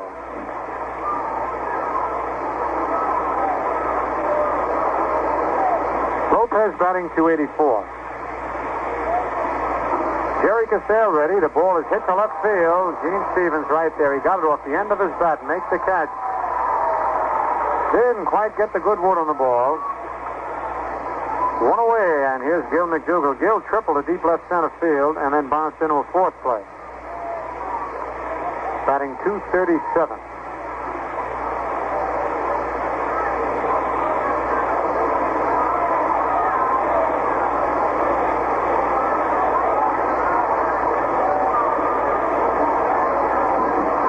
Jerry Casale had a rocky 2nd and 3rd inning, but Billy Jurgis stuck with him, and now the youngster has settled down. Pitch to McDougall is low, ball 1. Retired the last 7 Yankees in a row.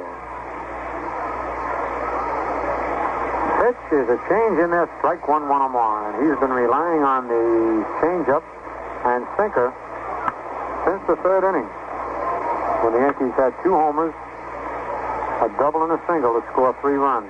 They had scored 1 in the 2nd inning. Here's the 1-1 pitch.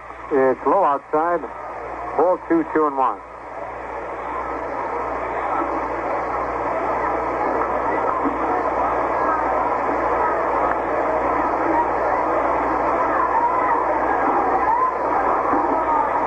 Here's the 2-1 pitch. Bill takes it low outside. Ball 3, 3-1. Terry's got his hands on his hips again.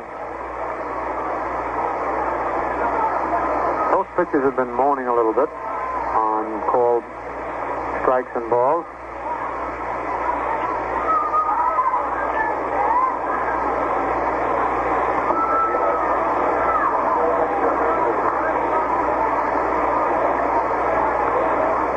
Here's the pitch. It's over. Strike 2. Full count on McDougall.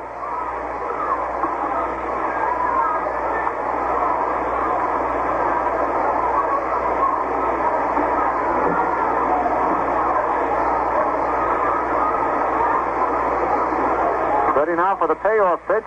Here it is, a ground ball right back to the box on one hop. Casale to Runnels in time for the out. And it looked like Jerry was having a little trouble with the sun that time. Ball hit off home plate high in the air. He had a weight that kind of got out of the sun. Still had plenty of time to get McDougall. That's 2 away. Here's Bobby Richardson, who lined to center and single to left, has stolen the base today. Bobby batting .281. 2 out, nobody on. Red Sox 6, Yankees 4. The pitch is low, ball 1.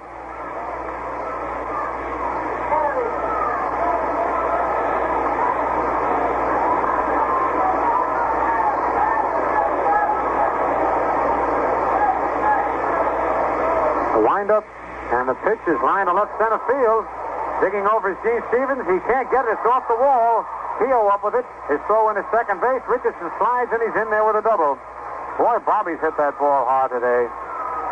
Line to the center, a line to the left, and a line to the left center. That's hit number 8 off Casale. And for Bobby Richardson, his 14th double of the year. Eli Gerber is coming up to bat for himself. They're not using a pinch hitter. Gerber represents the tying run at the plate. Andy Carey, who pinch hit for Bob Turley, homered in the third inning. Gerber in his one-time at-bat struck out. Batting .230.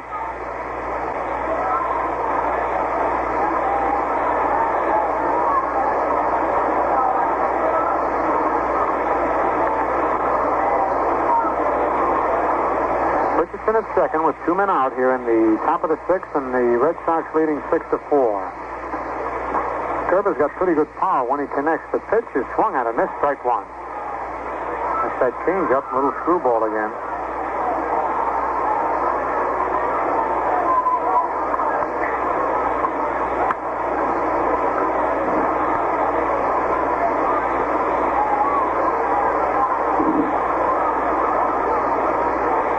Strike on Gerber. Richardson leads off second base.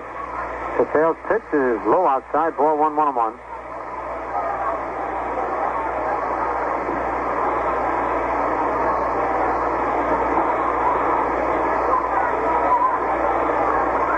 Gene Stevens, Marty Keough, and Jackie Jensen in the outfield. And Jensen is very shallow in right field. Richardson really have a job scoring on a single to right. The pitch is swung at a missed, strike two. That's that low breaking ball again. On deck, Hank Bauer.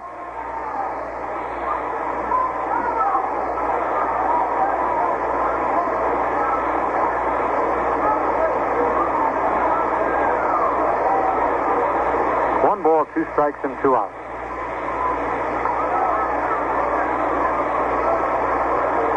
Here's the stretch. The pitch is a ground ball. Hit to second base. Pumpsy Green back up with a big hop.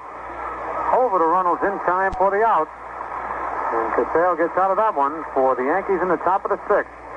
No runs, 1 hit, no Red Sox errors, 1 man left. The score at the end of 5.5 innings. The Red Sox 6 and the Yankees 4. 6-4, the Red Sox lead. The Red Sox scoring all their runs in the second inning, routing starting pitcher Duke Moss and following up on Bob Turley. Eli Gerber has been on since then and has pitched very effectively. The Yankees have picked up 4 runs, but Cassell likewise seems to have settled down after a rather rough start.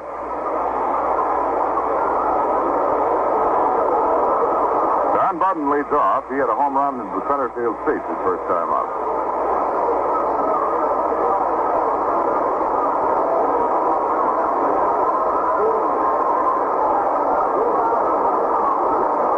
Umpire dusts off home plate, and Don Budden moves into the batter's box.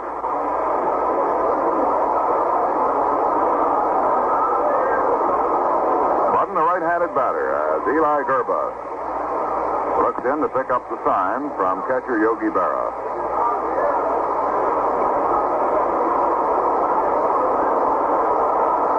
Budden hitting at .228. Wind up and the pitch. Low and inside, ball 1.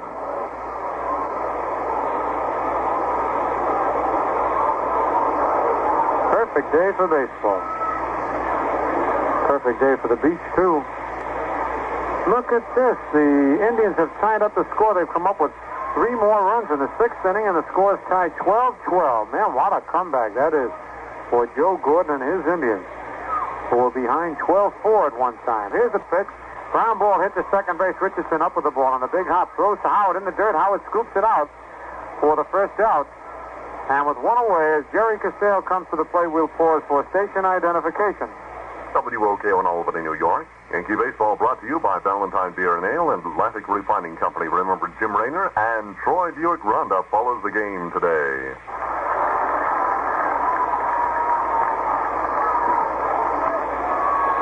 Jerry Cassell, who hit that tremendous home run in the second inning right on out of Fenway Park over both fences. Then bounced to third base, is batting .184. Has 3 homers on the year. Right-hand hitter who really takes a riffle at the ball. Gerber's pitch is in there, strike 1 called.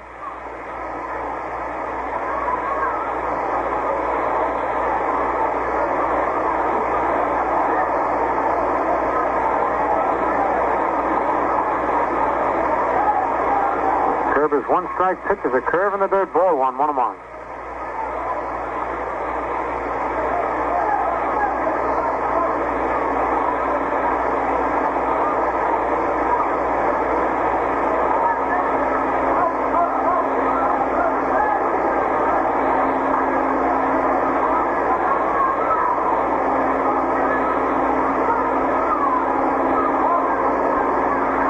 Pumpsy Green.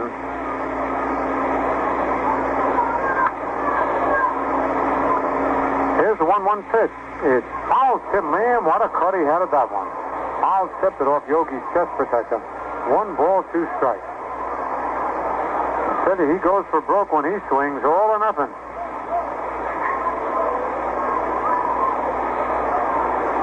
He has 9 base hits on the year, 3 homers and 2 doubles.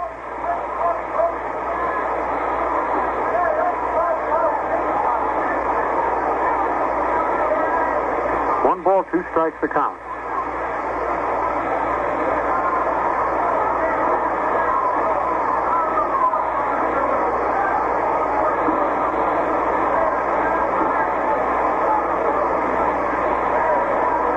Gerber ready to wind up. Sidearm curve is strike 3. Try to check his swing, but 1 around. So Gerber gets his second strikeout.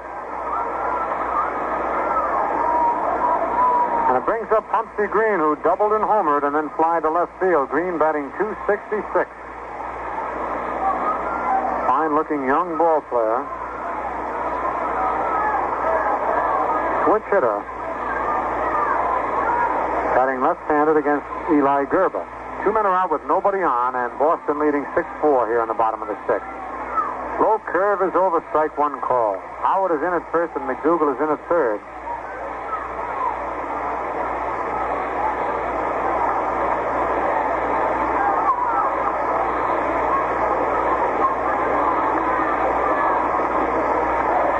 Here's the windup. The pitch is low inside, ball 1-1. On deck, Marty Teal.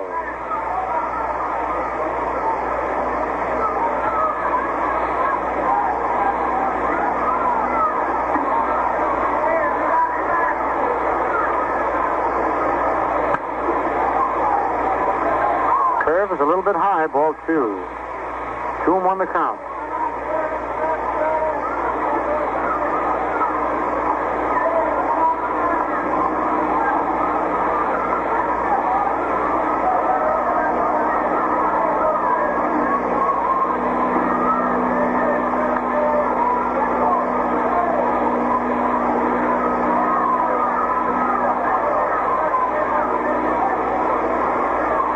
Up the 2-1 pitch to Green is a ground foul at the plate, bounces up and hits Pumpsy in the leg. 2-2 the count. You know, the Indians are getting mighty close to tying a record. 1, 2, 3, 4, 5, 6, 7. They have their 7th pitcher in there now, Gary Bell. And the record for most pitches in a game for one club, 9 in the American League, St. Louis, against the White Sox, October the 2nd, 1949. The National League at 8, quite a few clubs hold that record. And the most pitches in a game by both clubs, 12 in the American League. There's a foul back on the screen. Count holds at 2-2. Tigers have used 3 pitches so far, so that's a total of 10.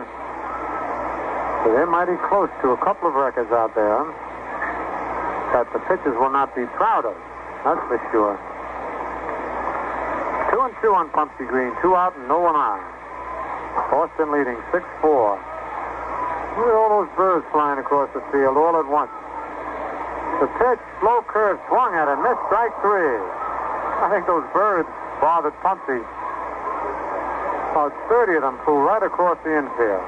For the Red Sox in the bottom of the 6th. No runs, no hits, no Yankee errors, and nobody left.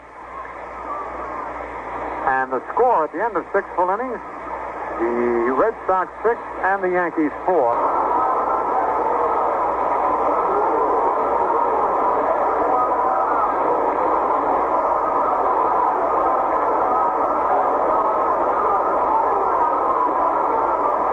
Milwaukee leads Pittsburgh 5-1. in the fifth inning of the first game of two games there. The other pennant contenders in the National League, San Francisco and Los Angeles, will be playing later, although San Francisco will be getting underway in about 20 minutes. The Dodgers play tonight. Hank Bauer leading off as we move into the seventh inning. Jerry Casale doing the pitching for the Boston Red Sox. Hank batting .231. Takes the pitch low, ball one.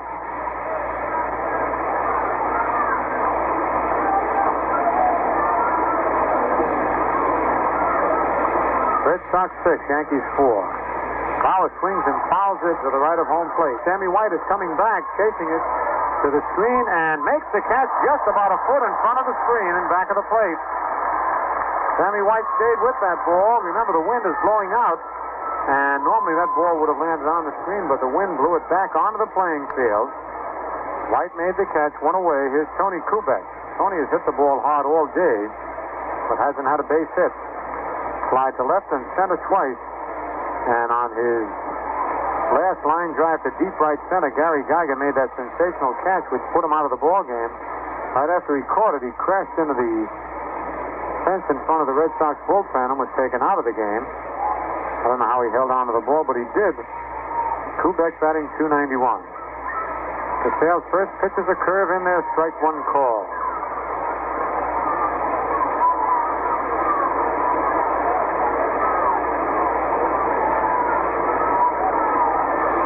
On deck, Mickey Mantle.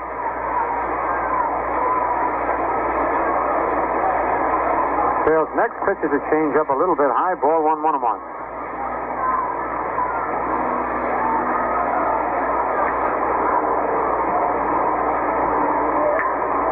Cornelius is up again in the Red Sox bullpen. He was up quite a bit in the early innings when Casale was in trouble. There's a drive to deep right center again. And this time they can't get it, and it bounces into the Red Sox bullpen for a double. And that was almost in the exact spot that Kubek hit the last one, on which Geiger made that sensational catch. Which makes Geiger's catch even more sensational. Because this one dropped in for a double. Hit number 9. Tony has hit the ball hard 4 times and been able to get just one base hit. It'll bring up Mickey Mantle, who was called out on strike twice and homered to the opposite field, high up on the light tower in left field. Mickey batting .285. The Red Sox lead 6-4. Sammy White out on the mound talking with Jerry Casale. Every time Casale throws that fastball, the Yankee batters have been racking it up. But when he takes something off the pitch, he's been getting by. Lou Ferris wants to know from Sammy White whether Casale's elbow bothers him. Bill McKinley, the plate umpire, is out there now talking with Casale. And wait a minute, here comes Billy Jurgis. That's all for Casale. He's not going any further with him. Billy Jurgis is not taking any chances. He went a lot further with him than a lot of managers would have gone, because the youngster was really in trouble in the second and third innings. But Billy went with him long enough for him to stay in and pitch real fine ball after the third inning. Jurgis has signaled for a new pitcher from the bullpen. Bill McKinley talking with Casey Stengel now. Whitey Ford, meanwhile, takes time to run down in the Yankee bullpen just in case the Yankees might need a relief pitcher. In the bottom of the seventh inning, the White Sox fail to score. And now Eddie Yost has just homered in the seventh with one on. And the Tigers go ahead 14-12. How do you like that? What a year that Yost is having. Boy. But right here, Jerry Casale is coming out of there. It looks like he's been having a little arm trouble. And Mike Fornelis, a right-handed relief artist from Havana, Cuba, is coming on. So Jerry Cassell has pitched 6 1/3 innings. He's given up 9 base hits, walked only 1 man, struck out 3, and has allowed 4 runs. Kubek down at second is Cassell's responsibility should he score. So Jerry cannot be the losing pitcher, but he could be the winning pitcher, which would give him his first win over the Yankees. The youngster leaves to a nice round of applause from the Red Sox and Yankee fans alike. Cornelius coming on. He's 5'11", 172 pounds from Havana, Cuba. Odd Mickey Mantle, the batter, representing the tying run at the plate. Kubek leads off second. The pitch to Mickey is a curve over, strike 1 call.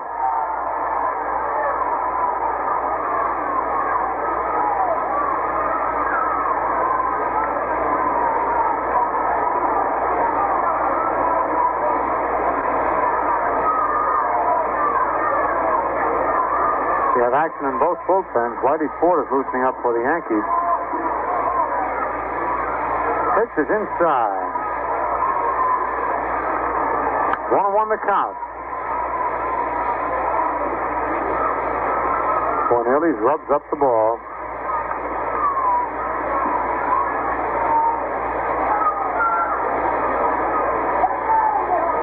Nelson Cheatham.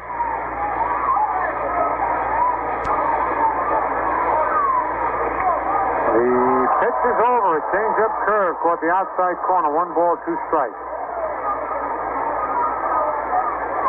Bauman and Cheatham up in the Red Sox bullpen.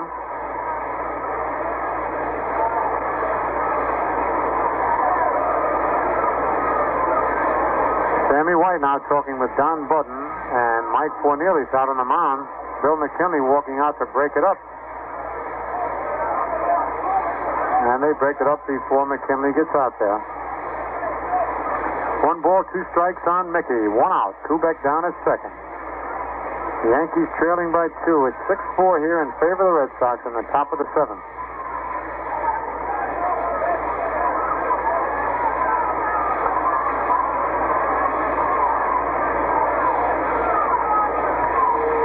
Here's the stretch.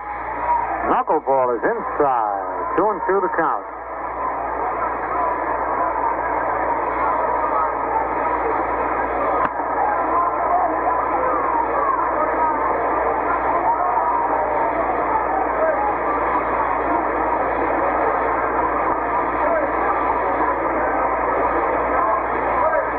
Cornelius into his stretch position. The pitch is strike 3 swinging. He got him on a low sinker. Mickey went after it and didn't get it. That's his 3rd strikeout of the day. Jerry Cassell had struck him out twice, both on 3rd called strikes. Here's Yogi Berra, who singled, fly to right, and popped to second. Yogi batting .283.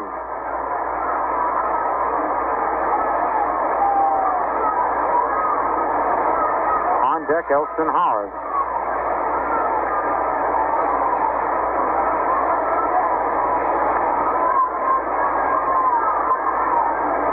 Kubek at second base with 2 away. Here's the stretch, and the pitch is a curve foul outside of first, right in the Red Sox dugout. Strike 1.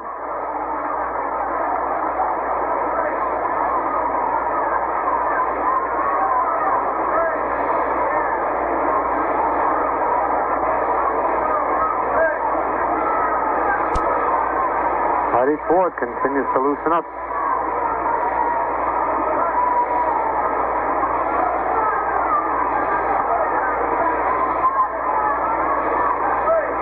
By Cornelius. The pitch is hit on the ground at second base. Green was right up with it. Over to Runnels in time for the out. And Cornelius pitches a stout relief job right there. Getting out of the jam after Kubek had double for the Yankees in the top of the 7th. No runs on 1 hit. No Red Sox errors and 1 man left in the score at the end of 6.5 innings. The Red Sox 6 and the Yankees 4. In the 4th inning, will come up for a second time at bat. Keel was called out on strikes his first time at bat. Left-hand hitter is batting .240.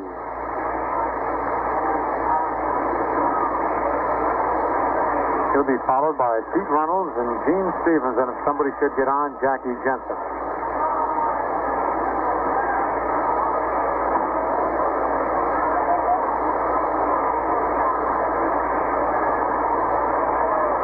Mickey Mantle talking to some of the fans out in the center field bleachers as the Red Sox fans are taking their lucky seventh inning stretch.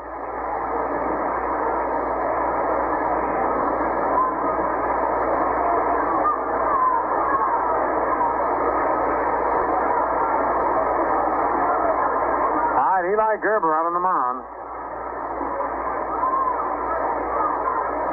Gerber's pitched pretty good ball since he went in there.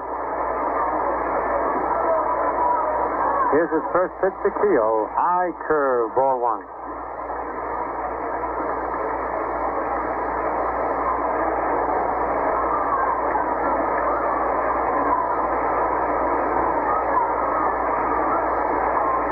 Gerber ready again.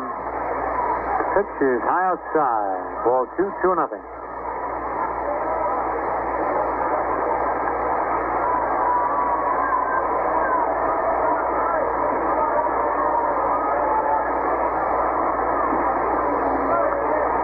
Balls, no strikes, nobody out, and nobody on. We're in the bottom of the seventh. 2-0 pitch is high, ball 3, 3-0.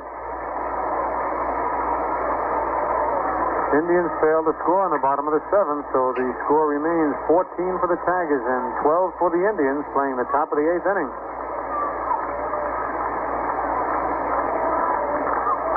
Indians have bounced back in that ball game. See if they can do it again. There's a strike.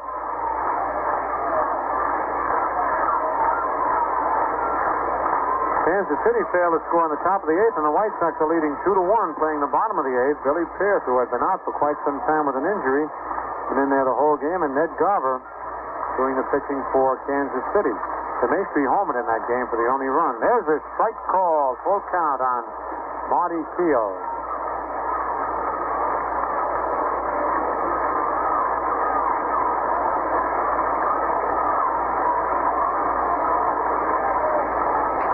Ready now for the payoff pitch. Gerber winds up, kicks. The pitch is high, ball 4. He lost him.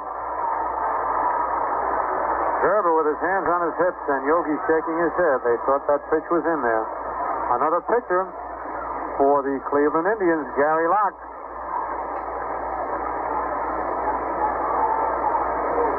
That's the 8th pitcher.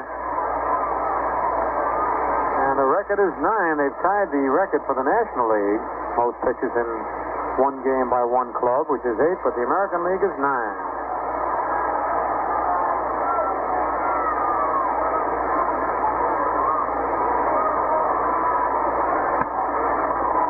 Keogh is on first base. Pete Reynolds, who is 1 for 3, single to left his last time at bat. He flied to left and bounced to second before that, batting .317. Pitch is bunted. Gerber up with a stop for second, throws to first. He gets Reynolds, but Keogh slides in safely. The sacrifice works. From the pitcher to the first baseman covering. And it brings up Gene Stevens, who bounced to second, double to right and fly to right. Stevens batting .265. Billy Jurgis playing for another run.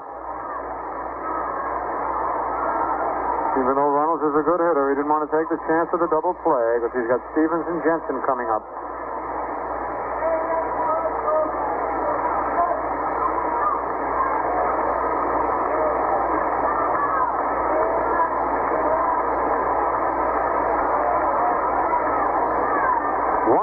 Here in the bottom of the seventh.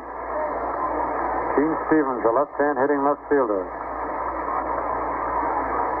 Gerber sits, looks back at the runner at second. His curve is lined into center field. There's a base hit. Here comes Theo around third. He'll score easily. Mantle up with it, and the Red Sox lead 7-4.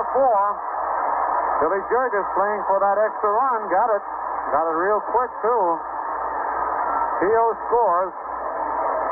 Hit number 3 off Gerber. The first run they've scored off Gerber. They've scored 4 off Moss, 2 off Shirley. And the Red Sox lead 7-4. For Stevens, his 32nd run batted in on the year. That's his second hit of the ball game. And here's Jackie Jensen, who doubled, fly to center, and walked. Jackie batting .276.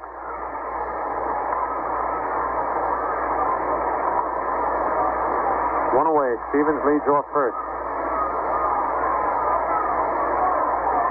Here's the stretch. The pitch is high. Ball one. On deck, Frank Malzone.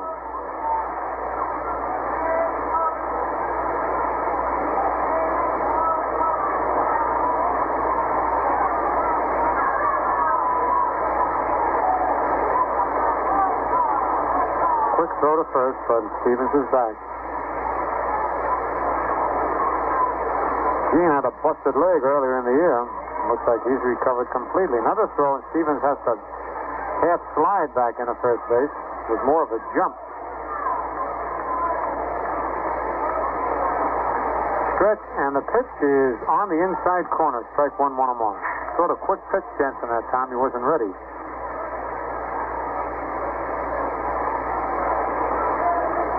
One and count on the Red Sox slugging right fielder.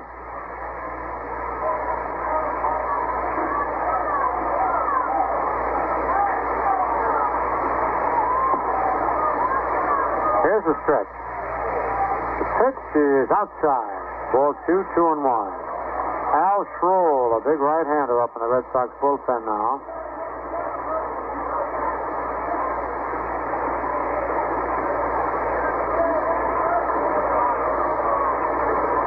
And Blaylock for the Yankees. Soft toss to first. Stevens back in plenty of time.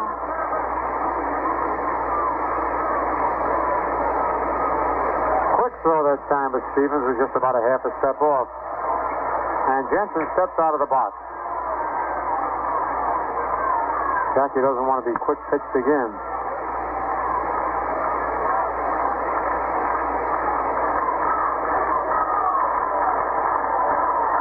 Here's the stretch. Pitch is fouled back out of play.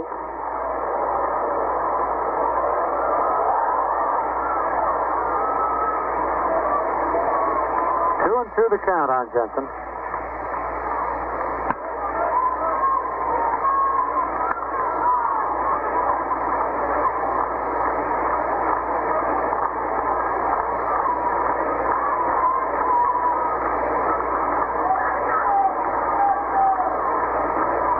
Gerber gets himself a new ball. Stevens leads off first. Here's the stretch. There goes Stevens. The ball is strike three. To throw to second is not in time. Jensen is called out on strikes. But Stevens steals the base. And with two outs, here's Frank Malzone, who is 2 for 3. Single to short, single to center, and pop to second. Malzone batting .280. Jackie, Jensen took a fastball right down the middle. You know, it bothers some batters when a runner is stealing. They take their eye off the pitch. The Tigers fail to score in the top of the eighth, and the Indians are batting in the bottom of the eighth, needing 2 runs to tie. Ought to score 14-12. Tigers lead. Pitch is outside, ball 1 on Malzone.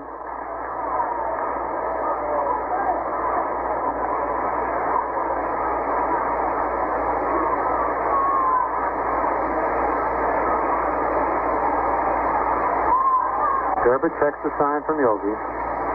Stevens leading off second base. Stretch. Pitch is low. Ball 2.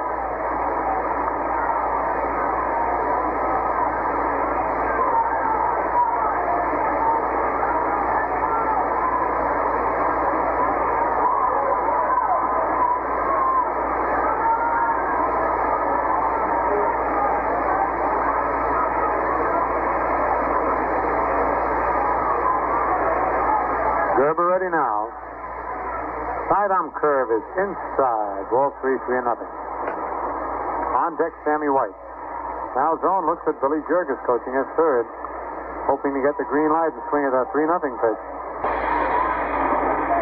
Pitch is outside and low, ball 4. Gerber walks his third man as Malzone goes to first. And with Stevens at second and 2 out, here's Sammy White, the catcher. Sammy single to right, and Second inning, the drive and a run. He scored a run, then bounced into a fourth play and hit into a double play. Batting .298.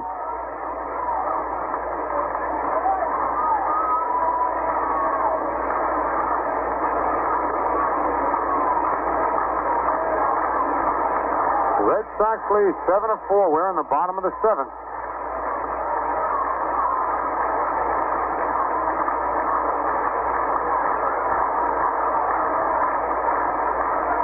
Here's the stretch. Pitch is in there, strike one call.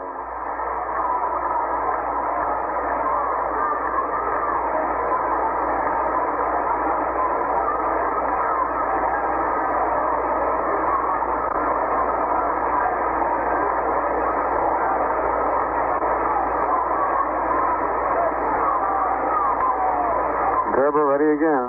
Malzone leading off first. Stevens off second. 2 men are out. Stretch. Pitch is low outside. Ball 1-1-1.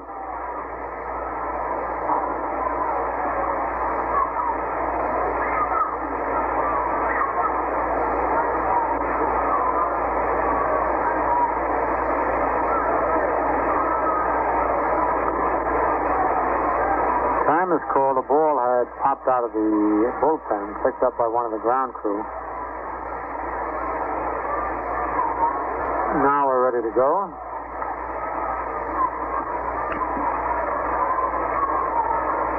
Gerber set again. The Red Sox lead 7-4 in the bottom of the seventh. 2 out, 2 on. Here's the stretch. The 1-1 pitch. Slow curve is in the dirt. Ball 2. 2-1.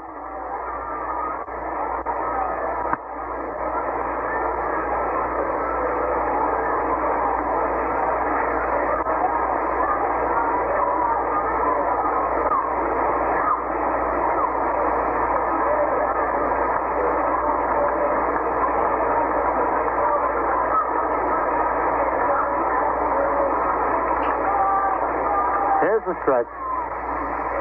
Pitch is a curve, low again, ball 3. 3-1 the count. On deck is Don Budden.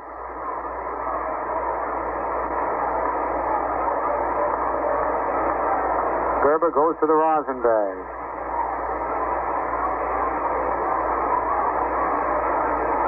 Sammy White. Wearing uniform number 22, ready. Here's the stretch. Pitch is low outside, ball 4. The bases are loaded. The bases are loaded with 2 out and a batter coming up due to be Don Budden, and he's taken out for a pinch hitter. Budden, who homered in the center field bleachers, is taken out for a pinch hitter, Vic Wirtz, and while Wirtz is coming on, we'll pause for station identification. This is WOKO in Albany, New York. Remember, Yankee Baseball is brought to you by Ballantine Beer and Ale and Atlantic Refining Company. And remember, Jim Rayner and the Troy Buick Roundup follows today's game. Something very unusual. Don Budden, who had homered with 2 on in the second inning, is being taken out for pinch hitter Vic Wirtz. Wirtz batting .263, has 10 doubles, 7 homers, and 45 runs batted in. The bases is loaded with 2 outs. And the Red Sox leading in the ball game 7-4. Means we'll have a new shortstop for the Red Sox. Eli Gerber can pitch from his windup now. Here is the windup. Pitch to Wirtz is low, ball 1. Stevens is at third. Malzone at second. And it is. Bounces over Lopez's head. 1 run in, 2 runs in. Here comes Sammy White. The throw to the plate is not in time, and Vic Wirtz clears the bases. How do you like that for a pinch hitter? Vic Wirtz hits one to left center field, bounded high off the scoreboard, back over Hector Lopez's head before Mantle's relay throw. All 3 runners have scored. And Vic Wirtz is coming out of the ball game after clearing the bases with that double. And the Red Sox now lead in the ball game 10-4, and they've scored all 10 runs in just 2 innings, 6 in the second and 4 here in the bottom of the 7th.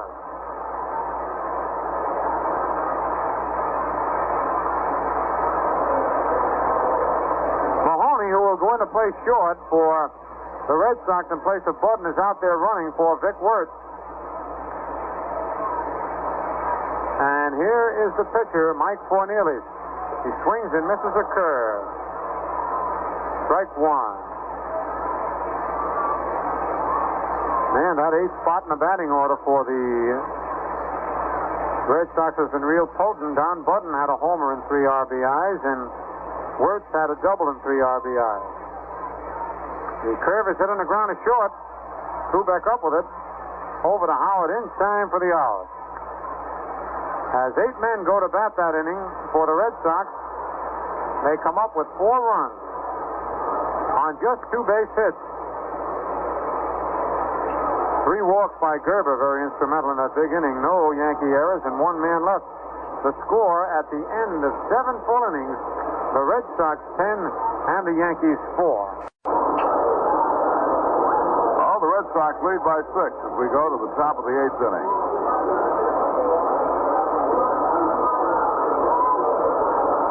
The Yankees, following a day off tomorrow, meet Kansas City Wednesday night and Thursday afternoon.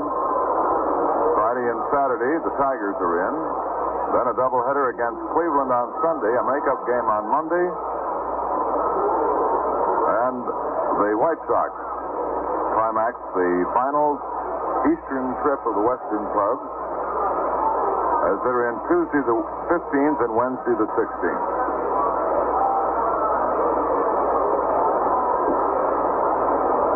Here's Ellie Howard. Mike Cornelius pitch. It's inside, ball 1. He's 0 for 2. Cleveland batting in the bottom of the 9th. Trailing by 2 runs, 14 to 12. Here's the pitch. Line drive foul into the left field seats. And the count is 1 ball and 1 strike. Helston batting .279. Red Sox 10, Yankees 4.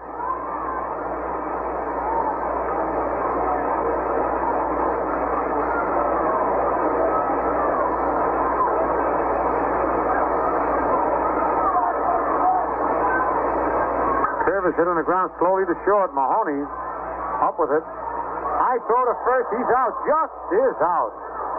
T. Mahoney took a lot of time waiting for that ball to come down and took his time throwing to first and almost pulled Runnels off the bag. As soon as the youngster got in the game, the Yankees tried him out with a ground ball. Here's Hector Lopez, who walked, hit by a pitch ball, and fly to left. Batting .284.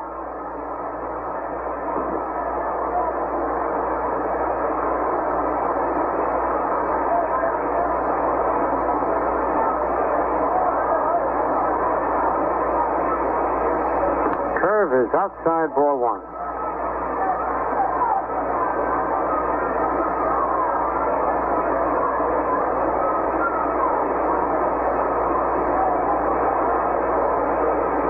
Cornelius' next pitch is low outside, ball 2, 2-0. On deck, Gil McDougall.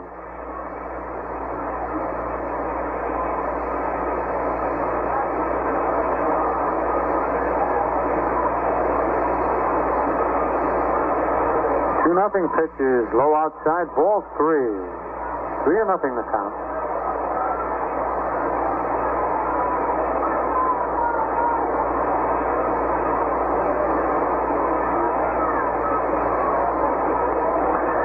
Nothing pitch is low, ball 4. Lopez walks.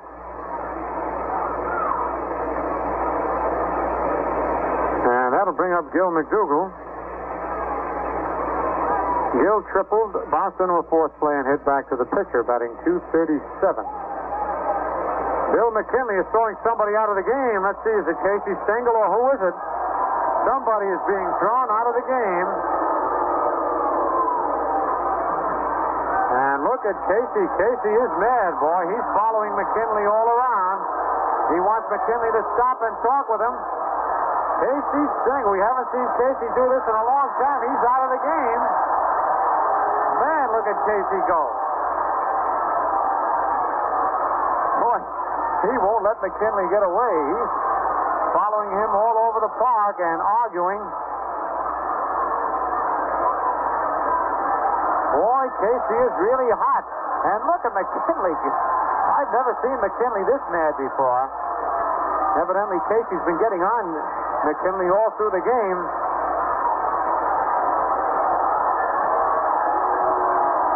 Boy, Casey really was mad, and so was McKinley. And Stengel is ejected from the ballpark.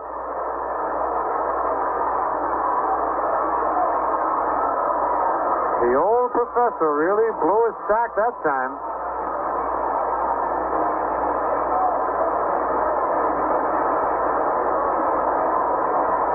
The fans ate it up. But Casey's out of there. All right, here's the pitch to McDougal. It's pop foul out of play, strike one.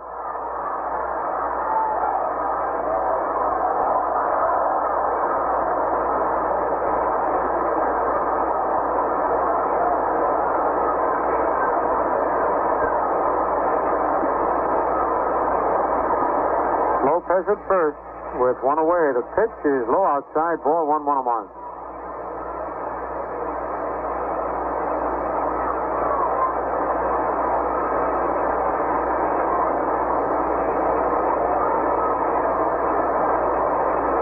One ball, one strike, and one out. The stretch in the pitch is low inside. Ball 2-2-1.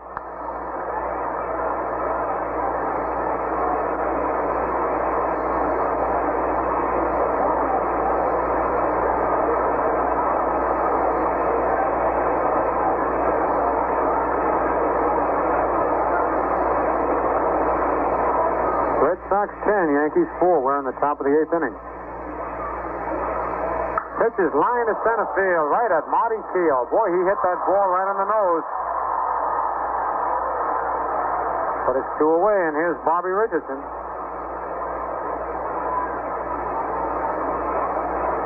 The White Sox won their ball game 2-1. Billy Pierce pitched himself a fine 7-hitter. Garver pitched an 8-hitter. Baltimore shut out Washington 7-0. We'll give you a final rundown of the score at the end of this inning. Here's Bobby Richardson, who lined to center, single to left and double to left center. He's also stolen a base. Bobby takes the curve over, strike one call, batting .281.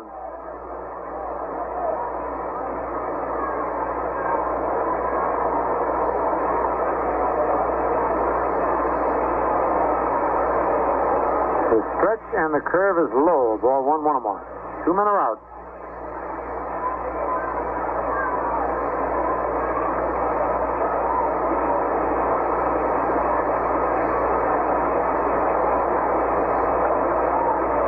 The pitch is low. No, it's not. It's strike 2 call.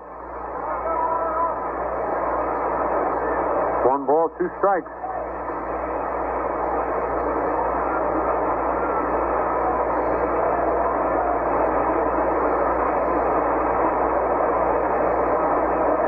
Sets. Ball bounced way in front of home plate, blocked by Sammy White. 2-2 the count. Runners did not advance. The runner did not advance. Hector Lopez at first. 2 outs, 2 balls, 2 strikes. Boston 10 and the Yankees 4.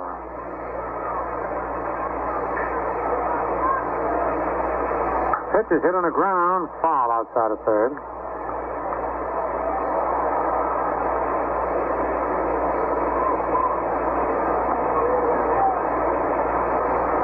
White Sox won another 1-run ball game. They've won something like 32 one-run games this year. Boy, that makes a big difference. Pitch is swung at a miss, strike 3. Got him on a high inside fastball. So the Yankees in the top of the 8th. No runs, no hits, no Red Sox errors, and 1 man left. Score at the end of 7.5 innings. Boston 10 and the Yankees 4. Jim Bunning has just gone in for the Detroit Tigers in the last of the 9th, so it could be that the Indians, trailing by 2, have something going.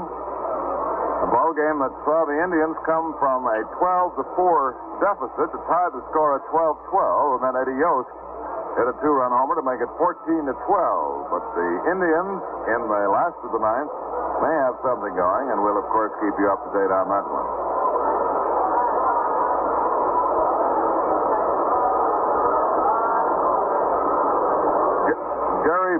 Blaylock has come on to pitch for the Yankees as we go to the bottom of the eighth with Johnny Blanchard in there replacing Yogi Berra.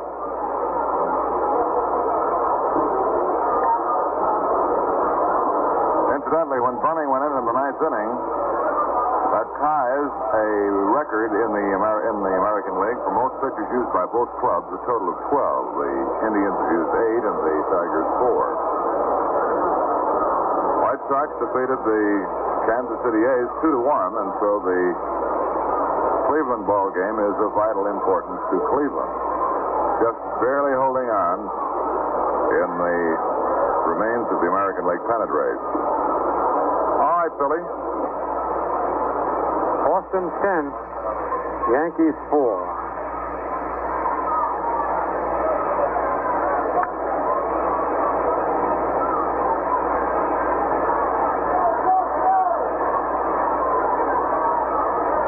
Gary Blaylock, first pitch is a slow curve that's low, ball 1. Gerber struck out Green on a change-up curve. Maybe the Yankees are trying to find something out for next year. Blaylock's next pitch, sidearm fastball is in there, strike 1 call. Boy, he came in with a crossfire. Woo! It's a wicked pitch.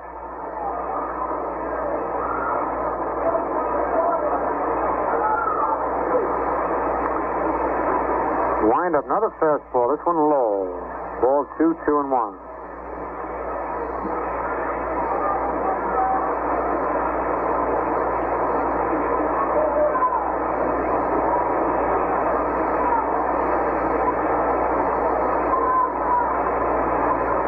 Wind up, and the fastball is on the inside corner. Count even at 2-2. On deck, Marty Keough.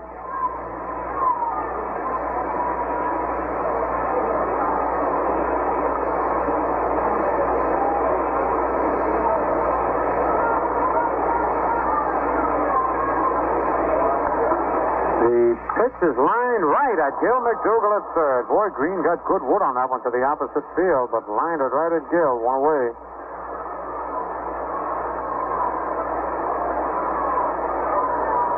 Brings up Marty Keough, who took over for Gary Geiger, who was injured making that sensational catch on Tony Kubek in the 4th inning. Keough has struck out and walked. He scored 1 run. Batting .240. Takes a curve inside, ball 1.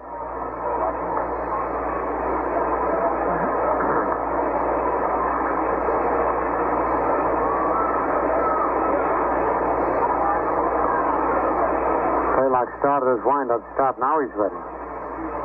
Low curve is lined foul, and the feet's on the right field line. 1-1 the count.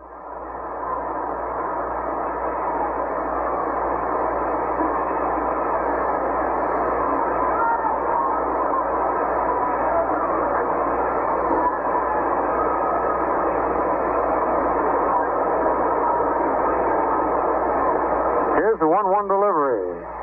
Curve bounces in the dirt right back to the screen. 2-1.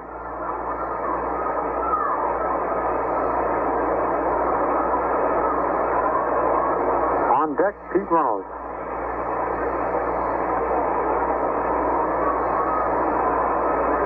To 1 pitch, low curve way outside, ball 3, 3-1.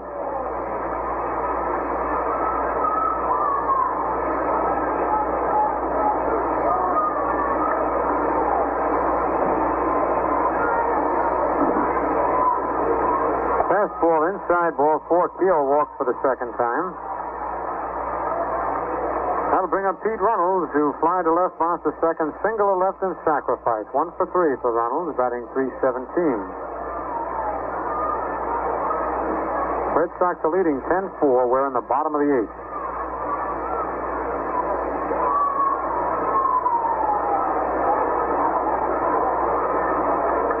Here's the stretch, and the pitch is high, ball 1.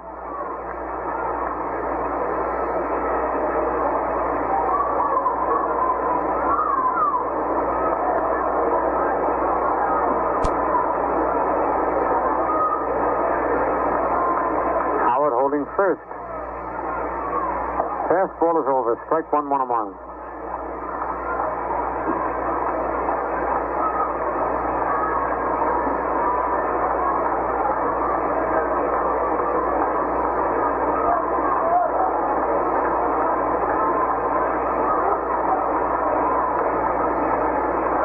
throw to first. Field back.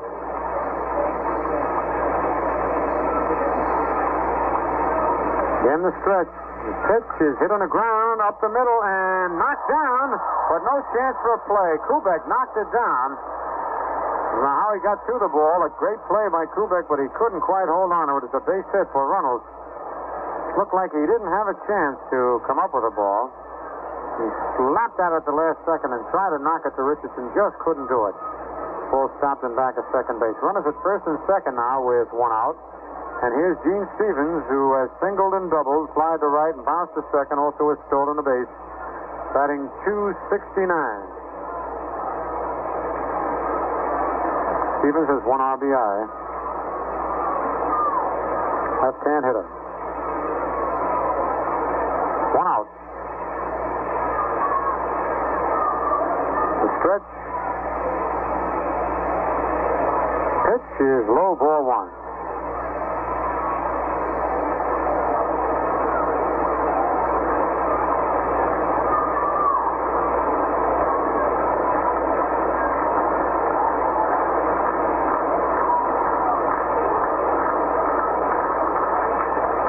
Curve is hit foul outside of first. Strike one, 1-1.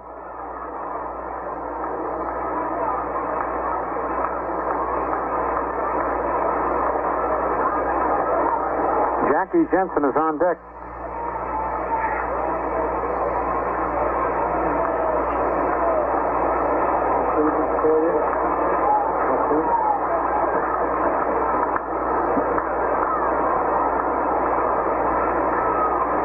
Curve is low. Ball 2-2-1.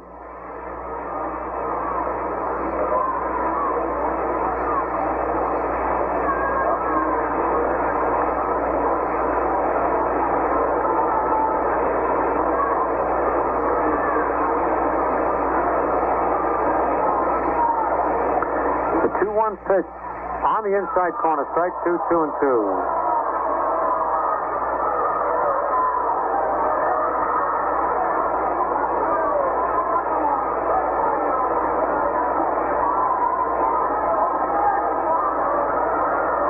Two strikes, one out, 2 men on. In the bottom of the 8th inning, game that's almost 3 hours old. Red Sox 10 and the Yankees 4.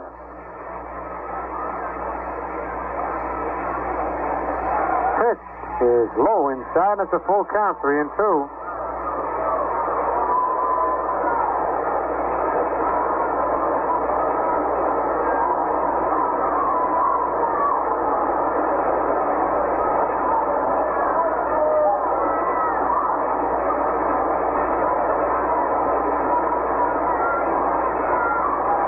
Here's the stretch.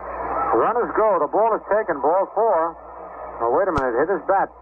As he tried to duck out of the way, it hit his bat and popped out of Blanchard's glove. Both runners go back. They were going. It was a bad ball, and Stevens tried to duck back out of the way. Just did pick his bat. Had Blanchard held on to the ball, both runners would have had a stolen base. They had good jumps.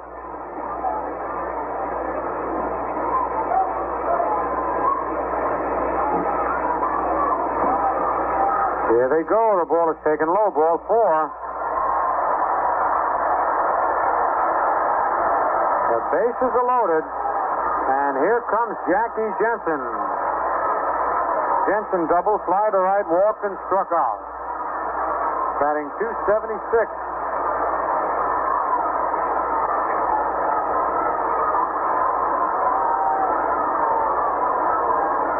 Theo at third, Runnels at second, and Stevens at first, with just one out and Jackie Jensen the batter. Ralph Terry is up in the Yankee bullpen.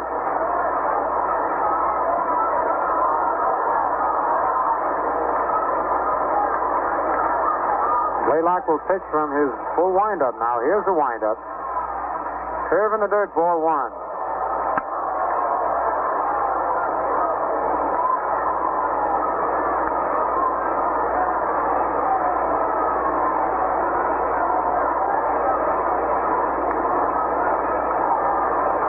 Nothing pitch is popped foul out of play down the right field line.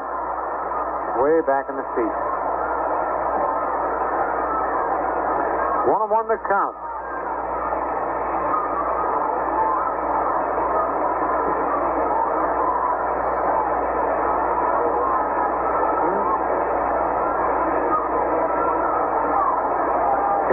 windup. Pitch is high inside, ball 2. 2-1. How do you like that? Cleveland scored 3 runs in the bottom of the 9th inning to win it. What a game. 15-14. Oh, what a comeback for Joe Gordon and his Cleveland Indians. How do you like that? They had to win that game, and they won it. Here's the pitch. It's line to center field, digging in Mantle. He can't get it. It goes by him, rolling to the wall. 1 run in, 2 runs in. Stevens is being held up at third, and Jensen's in with a double. As Mickey Mantle tried to make a shoestring catch. Couldn't quite get through the ball. Jensen drives in 2 runs, which gives him 100 on the year. Scoring Keogh and Reynolds. And the Red Sox now lead in the ball game 12-4. Jensen at second. Stevens at third, and here's Frank Malzone. Malzone is 2 for 3. 2 singles, popped to the second baseman and walked. Batting .280. Jensen hit that ball, a low line drive that Mantle tried to run in under the dead run and catch off the shoe top. Couldn't do it. Only fast backing up by Hank Bauer kept it from being an inside the park homer.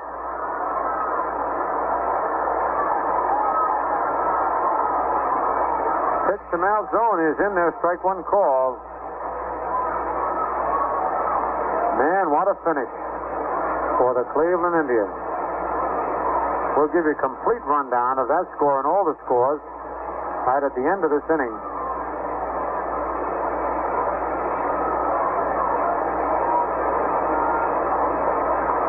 Sidearm curve is high outside, ball 1-1. Only 1 out.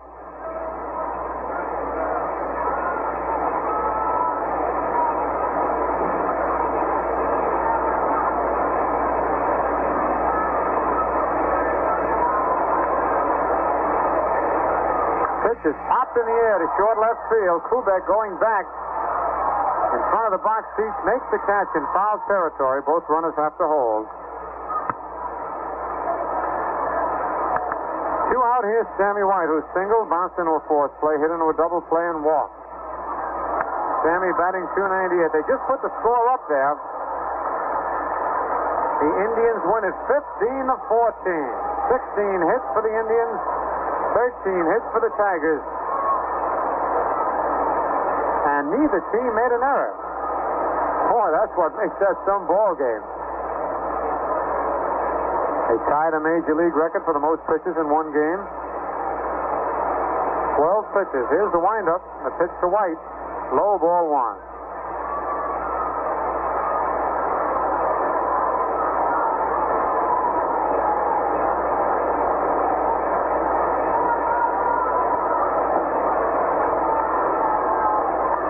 Wind-up sidearm fastball is outside. Ball 2, 2-0.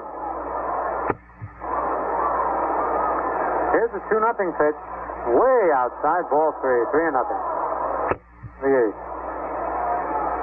Pitch is a strike. Ball rolled a little bit away from Blanchard.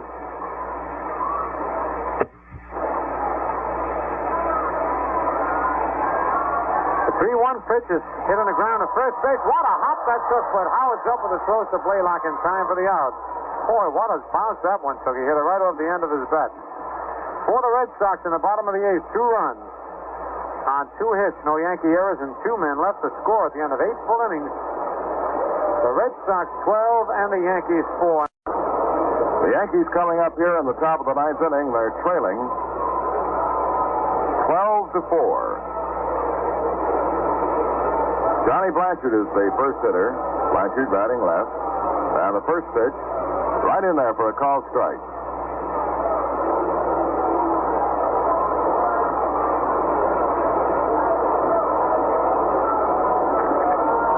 The next pitch is low, 1-1. Blanchard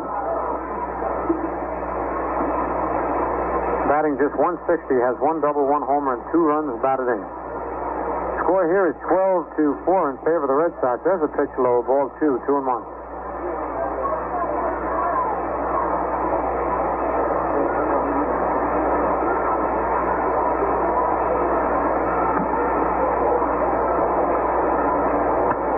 Cornelius ready. His pitch is low, ball 3.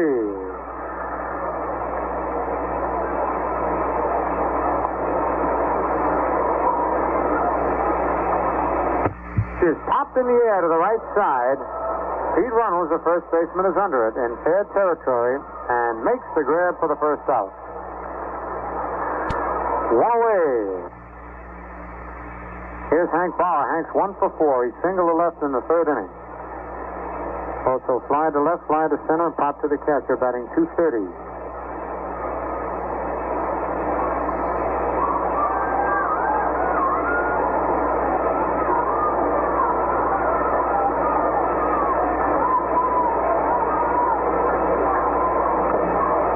Ball is outside, ball 1.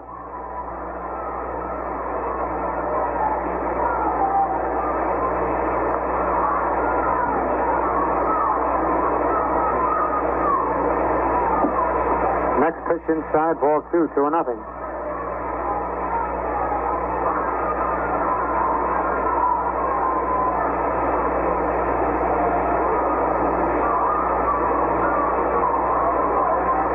Fastball is low, ball 3, 3-0.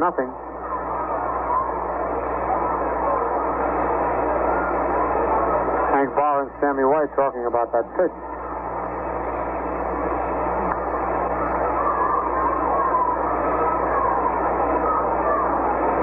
Three balls, no strikes. The windup. The pitch is ball 4. Outside, ball 4. Bauer at first is Tony Kubek. Kubek is 1 for 4 with a double to right center field, but he's hit the ball hard his other 3 times. Batting .293.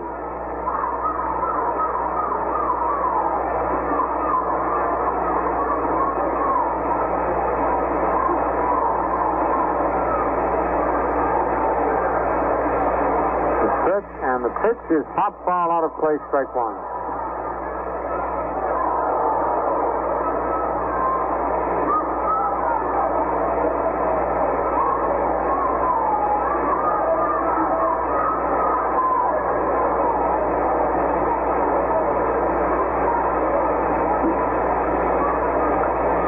Cornelius ready. His changeup is hit on the ground. A second. This could be it. Green to the shortstop, back to first. Double play. The game's over.